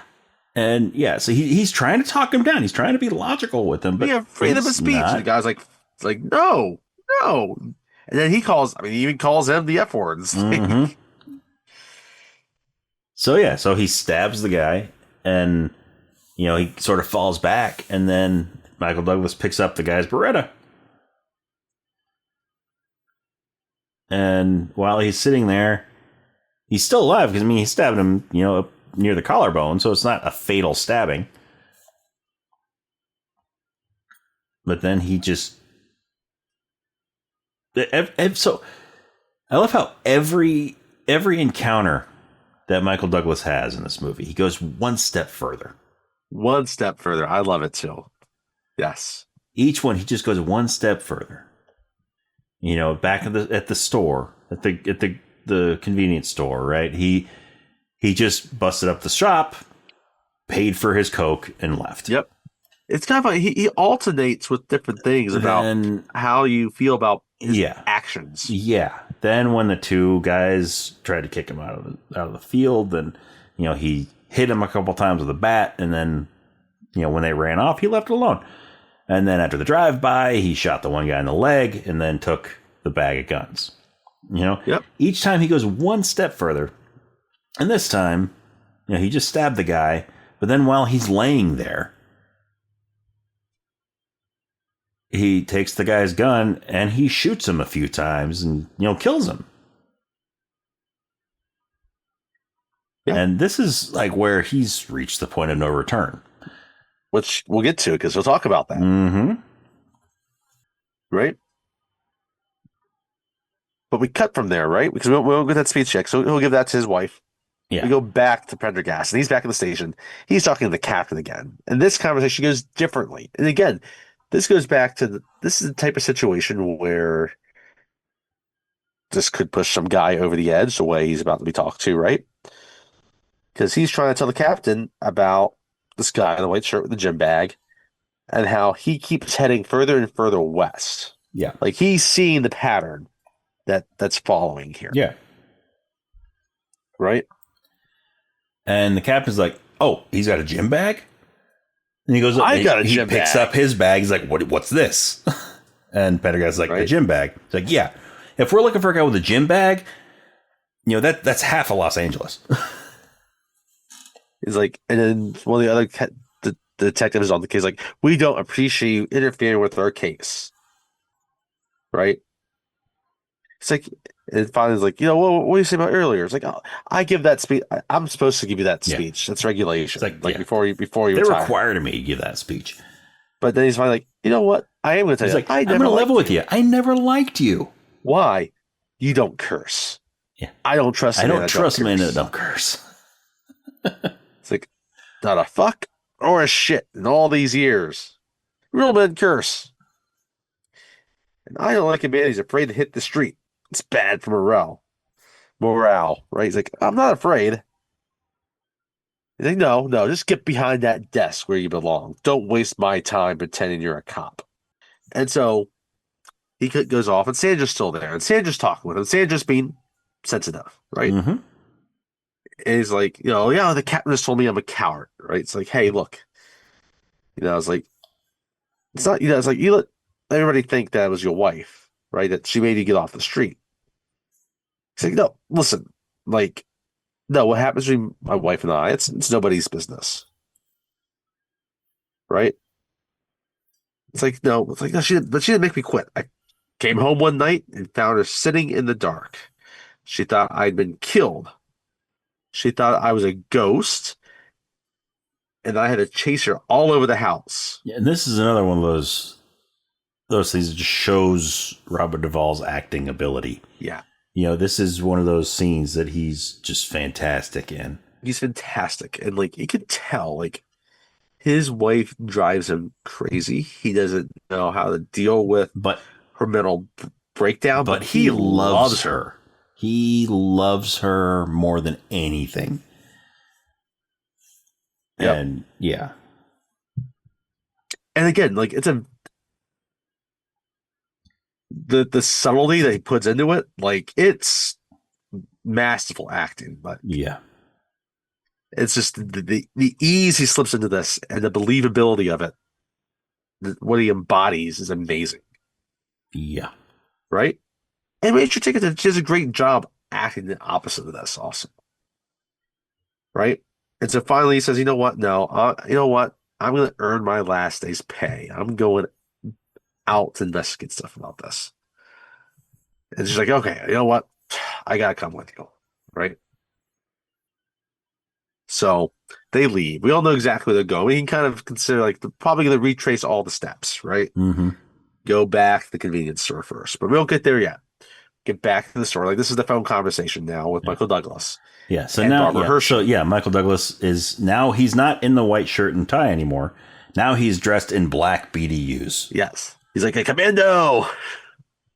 And yeah, and he's once again at a payphone. Or no, he's talking on the phone at the store. Surplus store. At the surplus store. Yes. He's talking on the phone with her. And this time he's getting aggressive. Yeah. And it's like, you're just trying to scare me. Like, am I seceding? It's like, no. You just might as well stop it. You're not going to scare me out of my house. They're not coming here. It's like, oh, but I'm on my way. I'm past the point of no return. Do you know what that is? Well, there's a point on the journey where you're closer to back. The end. Yeah, it's longer to go back than it is to go forward. Right? He's like, remember this? It tells a story about these astronauts that got in trouble. They were going to the moon. Those Apollo missions. He's talking about Apollo 13, by the way. Kevin Bacon was on there because Kevin Bacon's in everything. Gary Sinise was stuck on the ground because he had measles. You know, Ed Harris was mission control. Tom Hanks was in there. Kathleen Quinlan's in there somewhere. Mm-hmm. Yeah.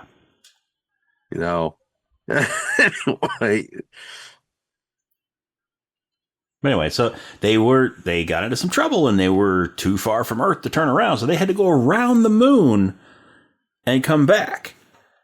And that's where I am. I'm on the far side of the moon. And everyone was just waiting to see what would come out on the other side. Would it be dead? Would it be alive? Like, yeah. But yeah, I'm on the other side of the moon. Like, we don't know what's going to pop out when I get to the other side of the moon. Right? And this is what he calls her Beth. Her name is Beth. Yeah. Right? And she's saying, like, oh, the police are here. Right? It's like, no, in certain South American countries, like, put them on. It's still legal to kill your wife. Mm-hmm. It's like, if she insults you. And he's like, put them on. It's like, no. Yeah. And she hangs up. And now, like, she needs to call the cops again. Like, this is a serious situation, obviously. Right? But now we'll cut back over to Prendergast and Sandra, right? And they're in the block there.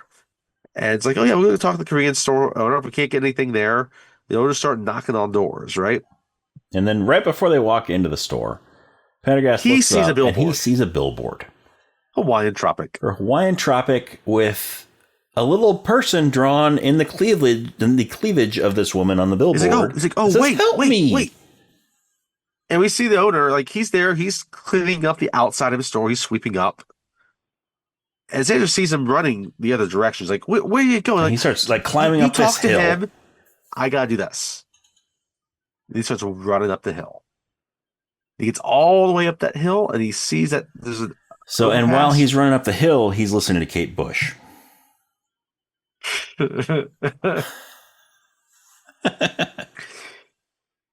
Yes. Anyway, so...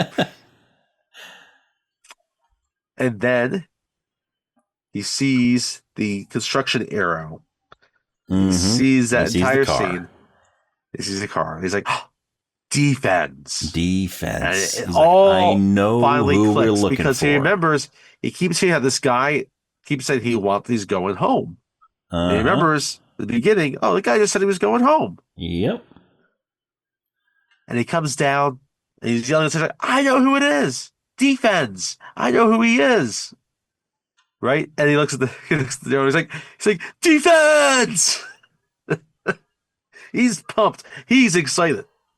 Yeah. And so at this point, We won't stop calling Michael Douglas. Sandra's confused, and he's like, the license plate D-FENS. Defense. So now we will call him Defense. Mm-hmm. Because that's kind of where he goes from now. Which defense. Is how he is in the credits. It is. He's listed as Defense in the credits. Yeah. And so they run the plate, and they find out who that car belongs to. And so, they don't have to go and knock on doors because they have an address. Right. So they could look up that plate and see the address. They see that the car belongs to a man named William Foster. Mm-hmm. So they go to the house, the address that is. But before we get to that, before we get to the house, I think, isn't that the scene where we get him back in traffic with the construction? Yes.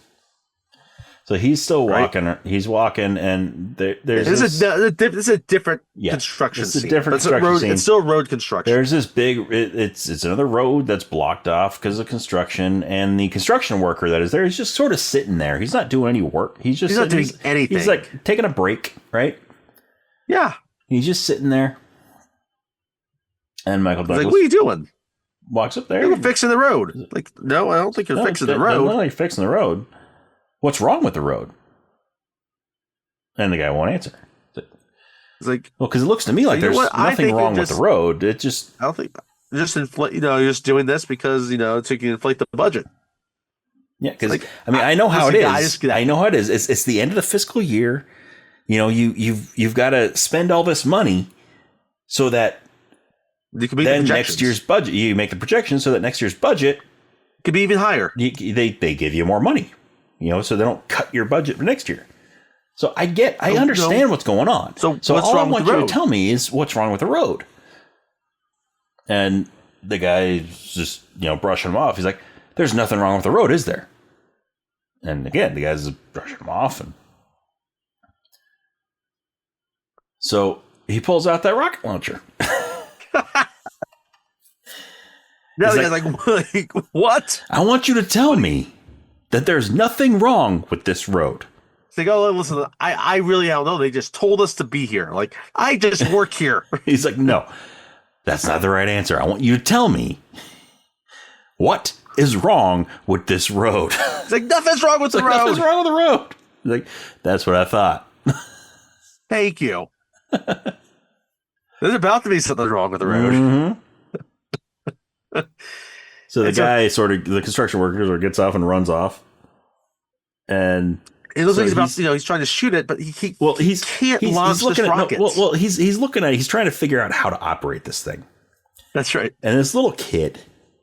Yeah, he's like 10 years old, maybe. He's like, you pull that. He's with his friends. He's on a bike. You undo that, and then you pull that out, and both ends extend. He's like, oh, okay, he does that. And then he's like, and then that part, you pull that up. That's your aimer. It's like, okay, like, how do you know all this? Oh, I saw it in the movie. Hey, what type of movie are you shooting? Yeah, what movie are you shooting? What's it called?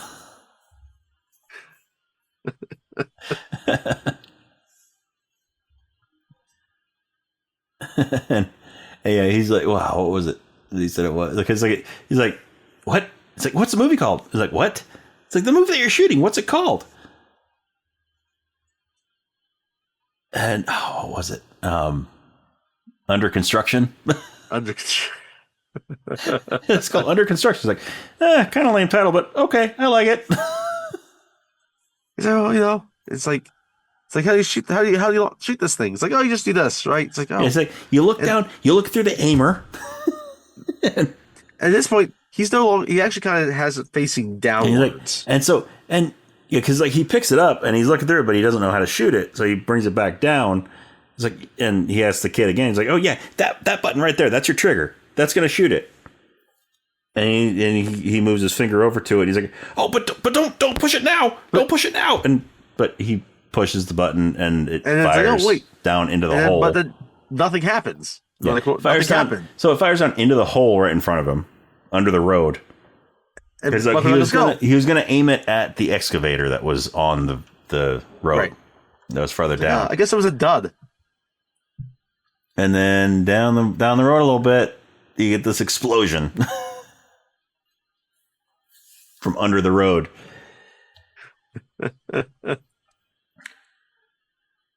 Yep. Boom.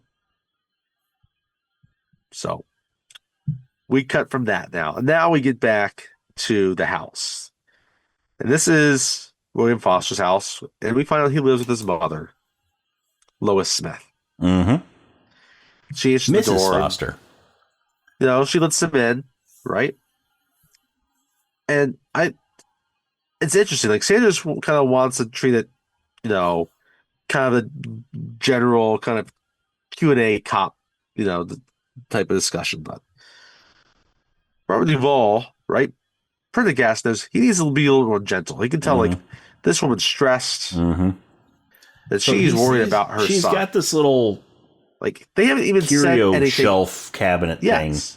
And with all these little glass figurines on about him that he's in trouble. Mm-hmm. But he can tell right away that she is worried about her son. Yeah. So she's got this thing with all these little glass figurines on it. Yep. And he goes over, and Pendergast goes over, and he's looking at it. I like this one. Like, what is that? That's a giraffe. It's leaning down to drink the water. So he starts asking about all these things because he knows that, like, they're here and they're taken care of. So he knows she cares about these things.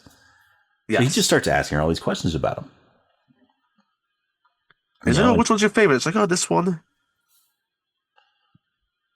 And then, it's able to get her comfortable where she shows him around the house. Mm-hmm. She shows him his room. Mm-hmm. Right? And he's got this really nice, neat, tidy room. Yeah. Right? It's like, like, he does important work. He does building work. Rockets. He's protecting us. It's like, he works at this so-and-so contractor. Yeah, he works for this contractor, this defense contractor. Right, go look him up. And so this is while Prendergast keeps talking with her, Sandra decides to go find out about him through his employer. And then it finally gets to the point where she says, like, but I love him, but, like, Pendergast he scares me sometimes. Yeah, and Pendergast, like, he's looking through with his drawers in his dresser, right, and he finds these pictures. He finds a picture of defense of Foster and Beth and Adele, their daughter, and flips it over and it has the names and all that stuff on it on the back, and and she's just like, that's his ex-wife, and like, like, no, I don't see her, my granddaughter, and you can tell, like, even at home, like with his mom, like, he scares her sometimes with his anger. Yeah, and she's worried about him still. She loves him. It's her son, right? Yeah, she's like, he's not in trouble, is he? And you're not gonna hurt him. He's like, no, don't worry, I won't hurt him. But they get the information about, like, they find out that he's the wife. It's like they can't find out where she lives though. It's like, she, like, what was her name, and they try to get as much information as they can. It's closer to kind of discovering where he is, right?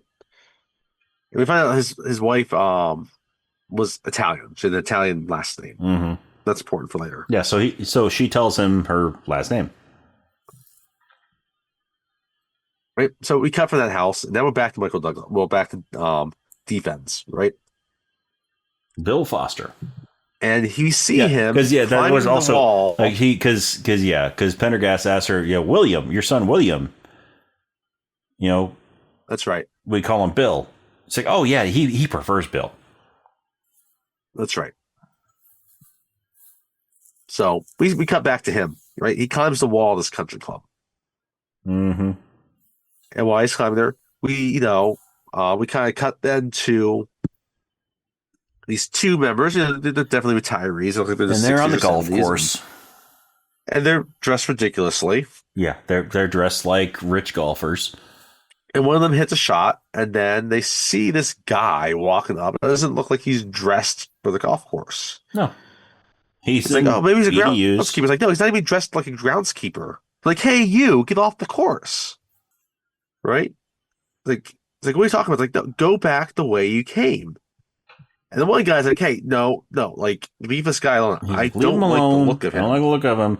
And The guy's like, what am I paying what am these I dues paying? for? Yeah, what am This I is paying my these dues golf for? This is my course. golf course. If I want to play here, I will. So go back the way you came. He's like, well, I'm already halfway across this golf course. Why shouldn't I just keep walking with my golf ball, and I'll be past you? So he shoots at him. Yeah, so he hits the golf ball right toward him, and he's like, and then yeah, Michael Douglas gets pissed now, and he comes up to him, he's like, you trying to kill me with a golf ball? Like, it's not enough to give all this land for the little game, but you had to try to kill me with a golf ball. You know what? Children should be playing here. There should be family picnics. Instead, it's just you and all these electric carts with old men with nothing better to do. It's like, aren't you ashamed of yourself? Meanwhile, Can't you just let me walk through here and I'll be out of your hair, out of your way? But no, you got to make a big deal about it. But meanwhile, the guy was making a big deal about it. Frank, he starts looking like he's having a heart attack. Well, no, first, before that happens, Michael Douglas reaches into the bag and he pulls out one of the guns and he shoots the golf cart. That's right. Because they're kind of on a little hill, right? At the bottom of the hill, that fairway, there's a water hazard. There's a water hazard. And so, so he shoots the golf cart and, it lets loose the brake on it and it rolls down the hill and it goes into the pond. As it's rolling down the hill, this guy starts acting like he's having a heart attack. And and Michael Douglas is like, what's wrong? He's like, it's like, my heart. Like, my pills. It's like, where are they? They're in the golf cart. He's like, oh, well, now I bet you feel pretty bad, don't you? About I guess you're out of luck. Your little cart's gonna drown with your pills, and you're just gonna die there with that funny little hat. And we never do get to see if the guy dies or not. No. I tend to think he probably does. Probably. But I mean, his buddy could have run down to the pond and gotten the pills out of the golf cart. He could have dove into the water and got the pills. It could have. We can only hope. So, because kind of cut back. The old guy, he was a dick, but he didn't really deserve to die. He didn't really deserve to die. He was a dick, but not for that. But you're okay with him losing his golf cart. Yeah. His golf cart, his life. And his expensive clubs. But yeah, not his life. So, we kind of cut back. I forgot. At the end of the scene with his mom, right? Doesn't say that comes back. It's like, oh yeah, he was fired over a month ago. Yeah, that's right. Right? And they're like, oh, well, where's he been going every day? Right? And like, where's he been? That's his mom talking. Like, where's he been eating his lunch? Yeah, she's concerned about his lunch. Where's he been eating his lunch? He gave his lunch to somebody. He gave his lunch to somebody that day. Who didn't want it. Maybe she still makes his lunch. I don't know. Maybe. But yeah, anyway, he gave his lunch to a homeless guy that didn't want it.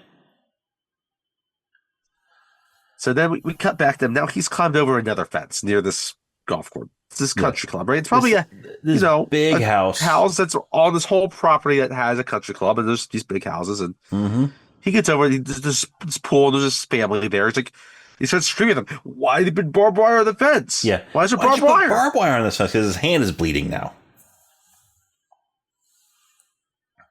He cut the palm of his hand. Is this how rich people have fun? Bleeding. He put barbed wire on the fence so innocent people like me can cut our hands as we climb your fence. Yeah. Innocent people like me climbing your fence. And the guy's like, no, I'm the caretaker, please. Like, I'm the groundskeeper. I don't own the house. But no, they're away, and they kind of let me bring my family here sometimes. So don't tell them. We're just having a barbecue. It's like, no, please don't tell them. Tell who?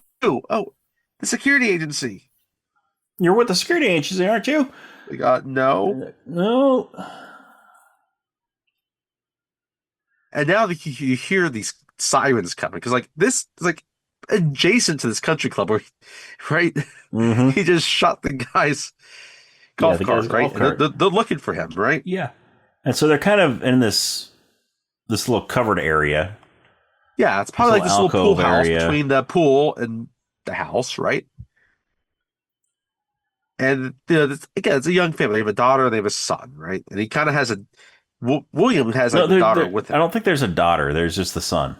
There's the parents and the son. He has the kid with him. Yeah, he's got the son. So the kid's Bill's crying. got the kid, and the parents are standing across from him. And he's like, "Oh, I don't mean to make you cry. I don't mean to make it to scare you, right?"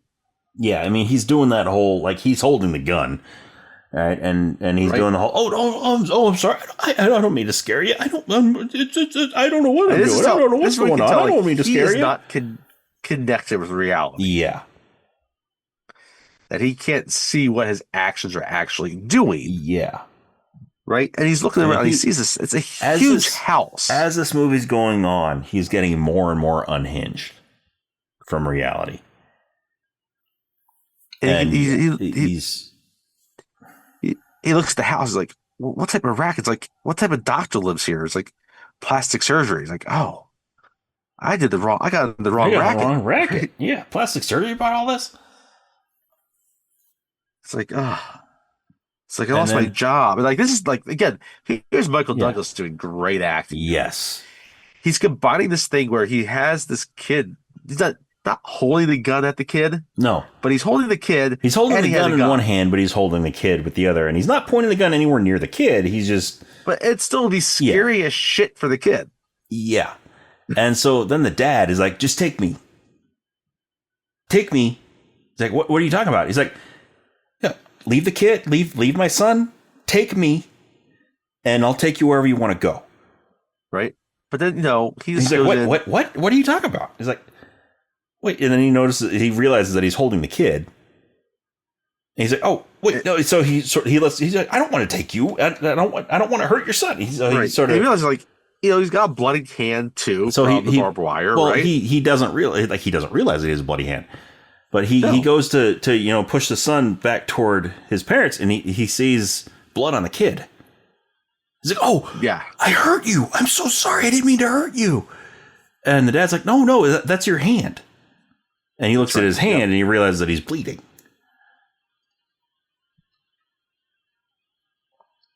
And so this is when he's completely out of it.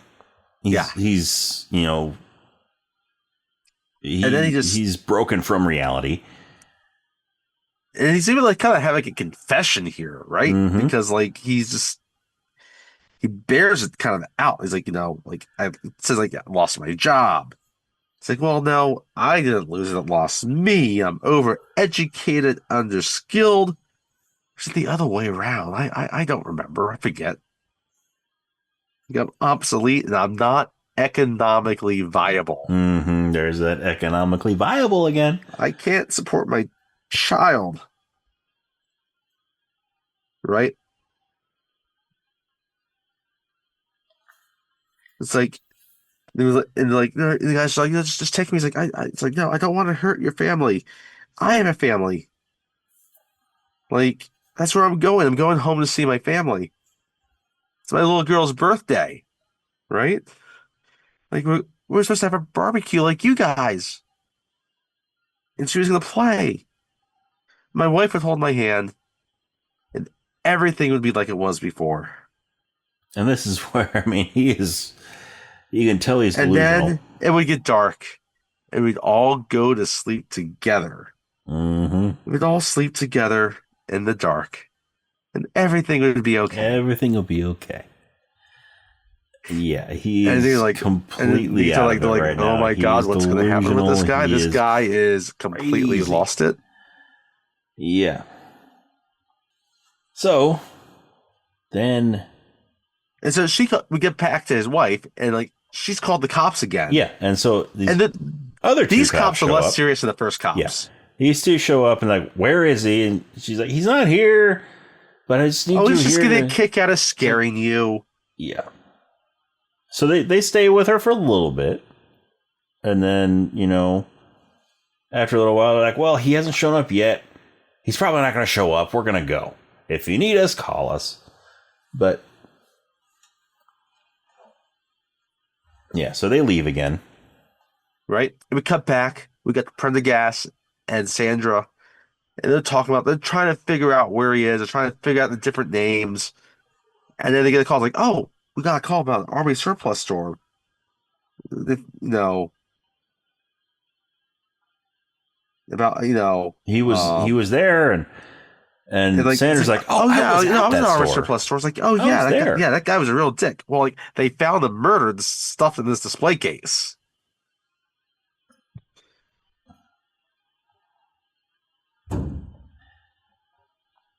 Yeah. So And then that's when he gets like, okay, all right. So he starts mapping everything out, right? And he sees the line and it's going towards Venice Venice Beach. Beach. He's like, I know where he's going. It's like, where else would an Italian go but Venice? Mm-hmm. Right? So, and we forgot to say about this also. When he was at the surplus store, Nick sees the snow globe.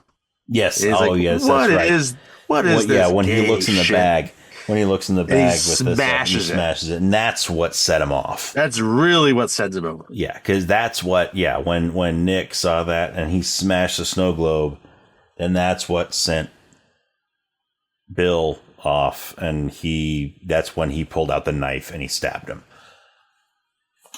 Right?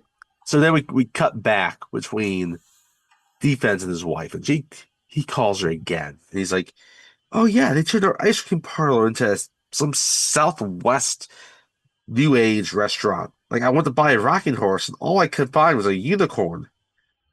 It's like, can you believe that, Elizabeth? Can you believe that? And meanwhile, their daughter is she's ready for her friends to come over for her birthday. Mm-hmm.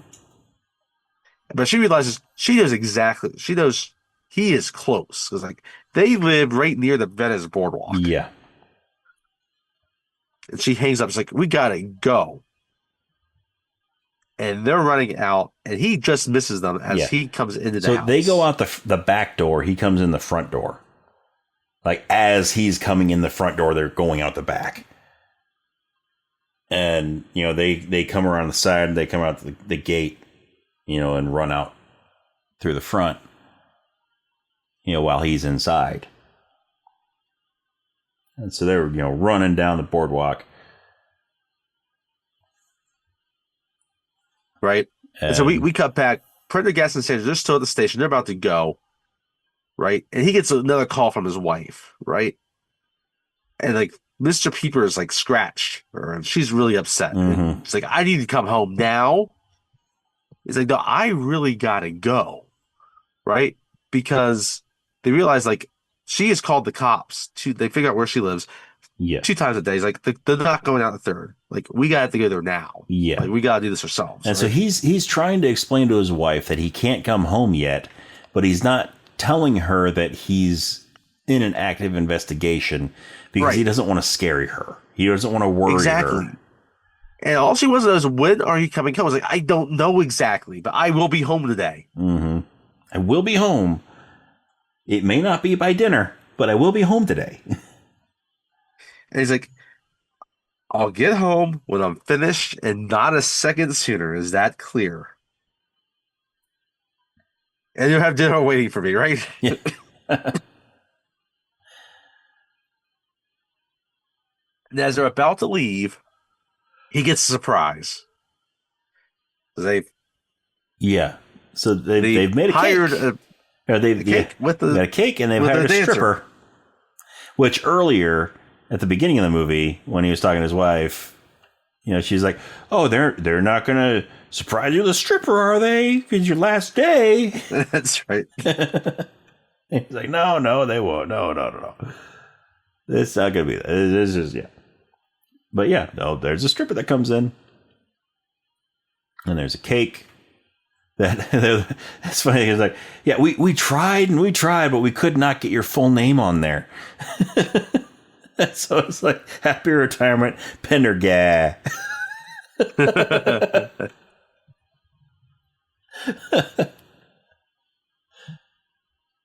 But It cuts back to the house, and now he's sitting in the dark. He's watching home videos Mm-hmm. of a previous birthday, and then you get to see like where he's always had this temper, And he sees that where she water won't eat the gun. cake.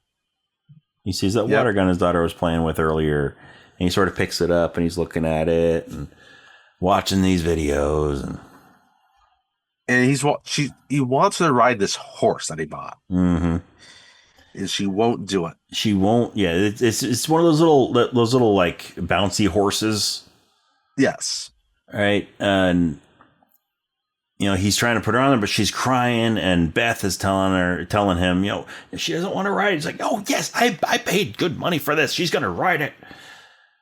And he's getting aggressive on these home movies, right? Yep. You could tell that this isn't a recent thing.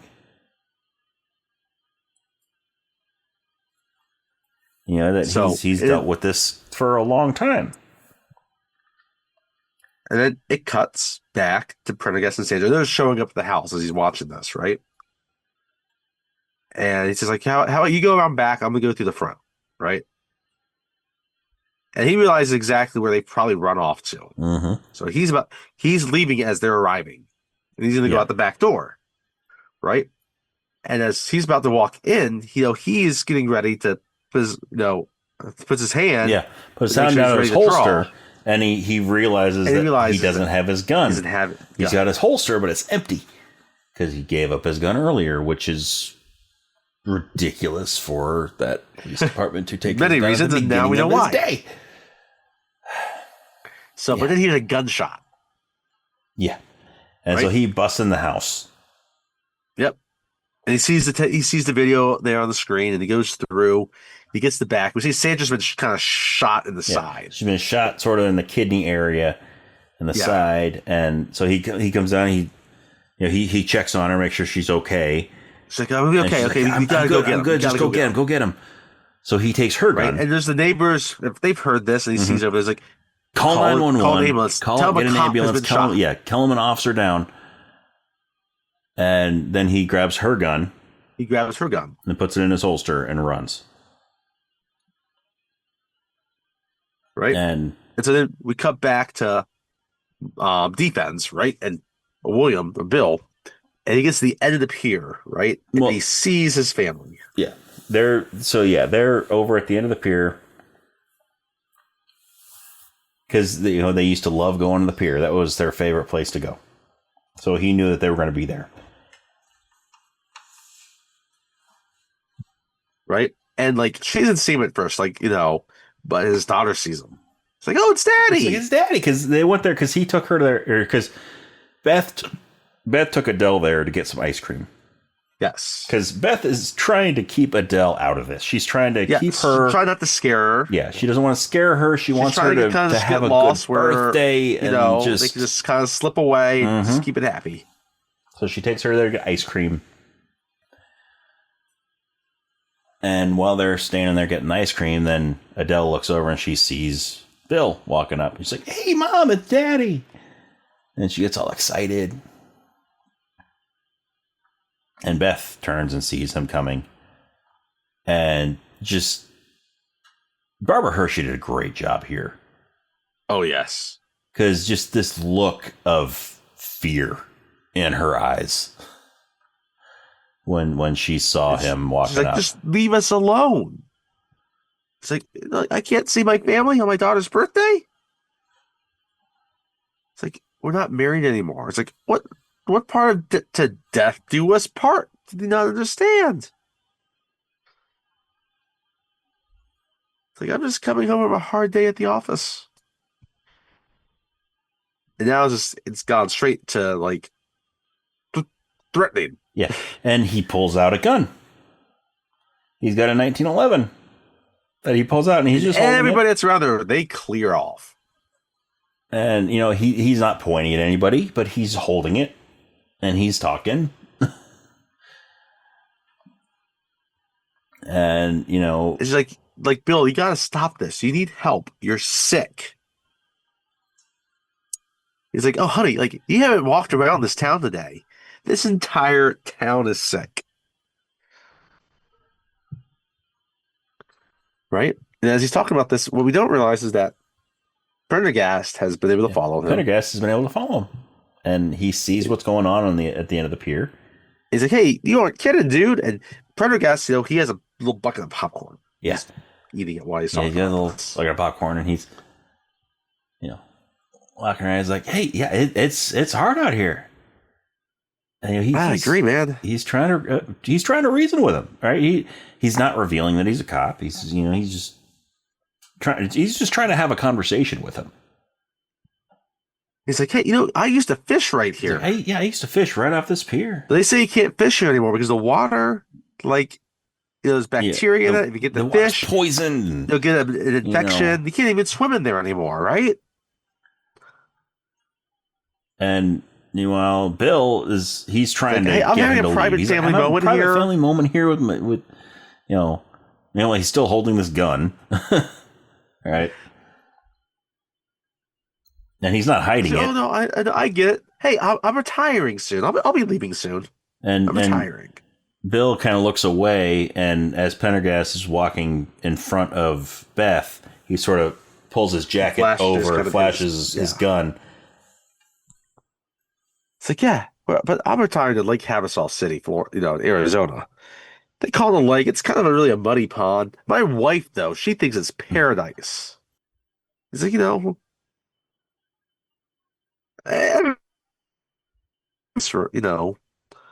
I thought paradise was? If you excuse me, I'll tell you, right? He's like, making babies. It's like, is that your little girl? He's like, yeah. Oh, she's beautiful. She's special. My wife, she was really cut out for motherhood. Like, she did all for me. Yeah. She loved me. She knew I wanted kids. She had the babies. And we had a daughter. We had a daughter. She went through all that pain. We had his daughter. Then one night, that kid went to sleep. She never woke up. They called it infant death syndrome, but she was 2 years old. She wasn't an infant. Again, this is, top-notch acting. Mm-hmm. He's like, but she was our baby. And he hands the popcorn to Adele. This is for you. It's like, if she'd been hit by a drunk driver, you could blame the drunk driver, right? But who do you blame for this? She just didn't wake up. She went to bed and didn't wake up. And then Bill kneels down to Adele, and he puts the gun down so that he can use his hand. Yes. So he puts the gun on the ground, on the pier. And when he does that, then Pendergast motions to Beth, and she kicks the gun away. She kicks it away. Now this sends him over. Now he gets irate. Yeah. So Bill gets up. He stands up. And at this point, Pendergast has his gun drawn. Right. And Adele and Beth, they've run off the other end of the pier. There's people at the other end of the pier. They're watching this entire thing going on. Yeah. So Pendergast has Sanders' gun drawn and, pointed at Bill.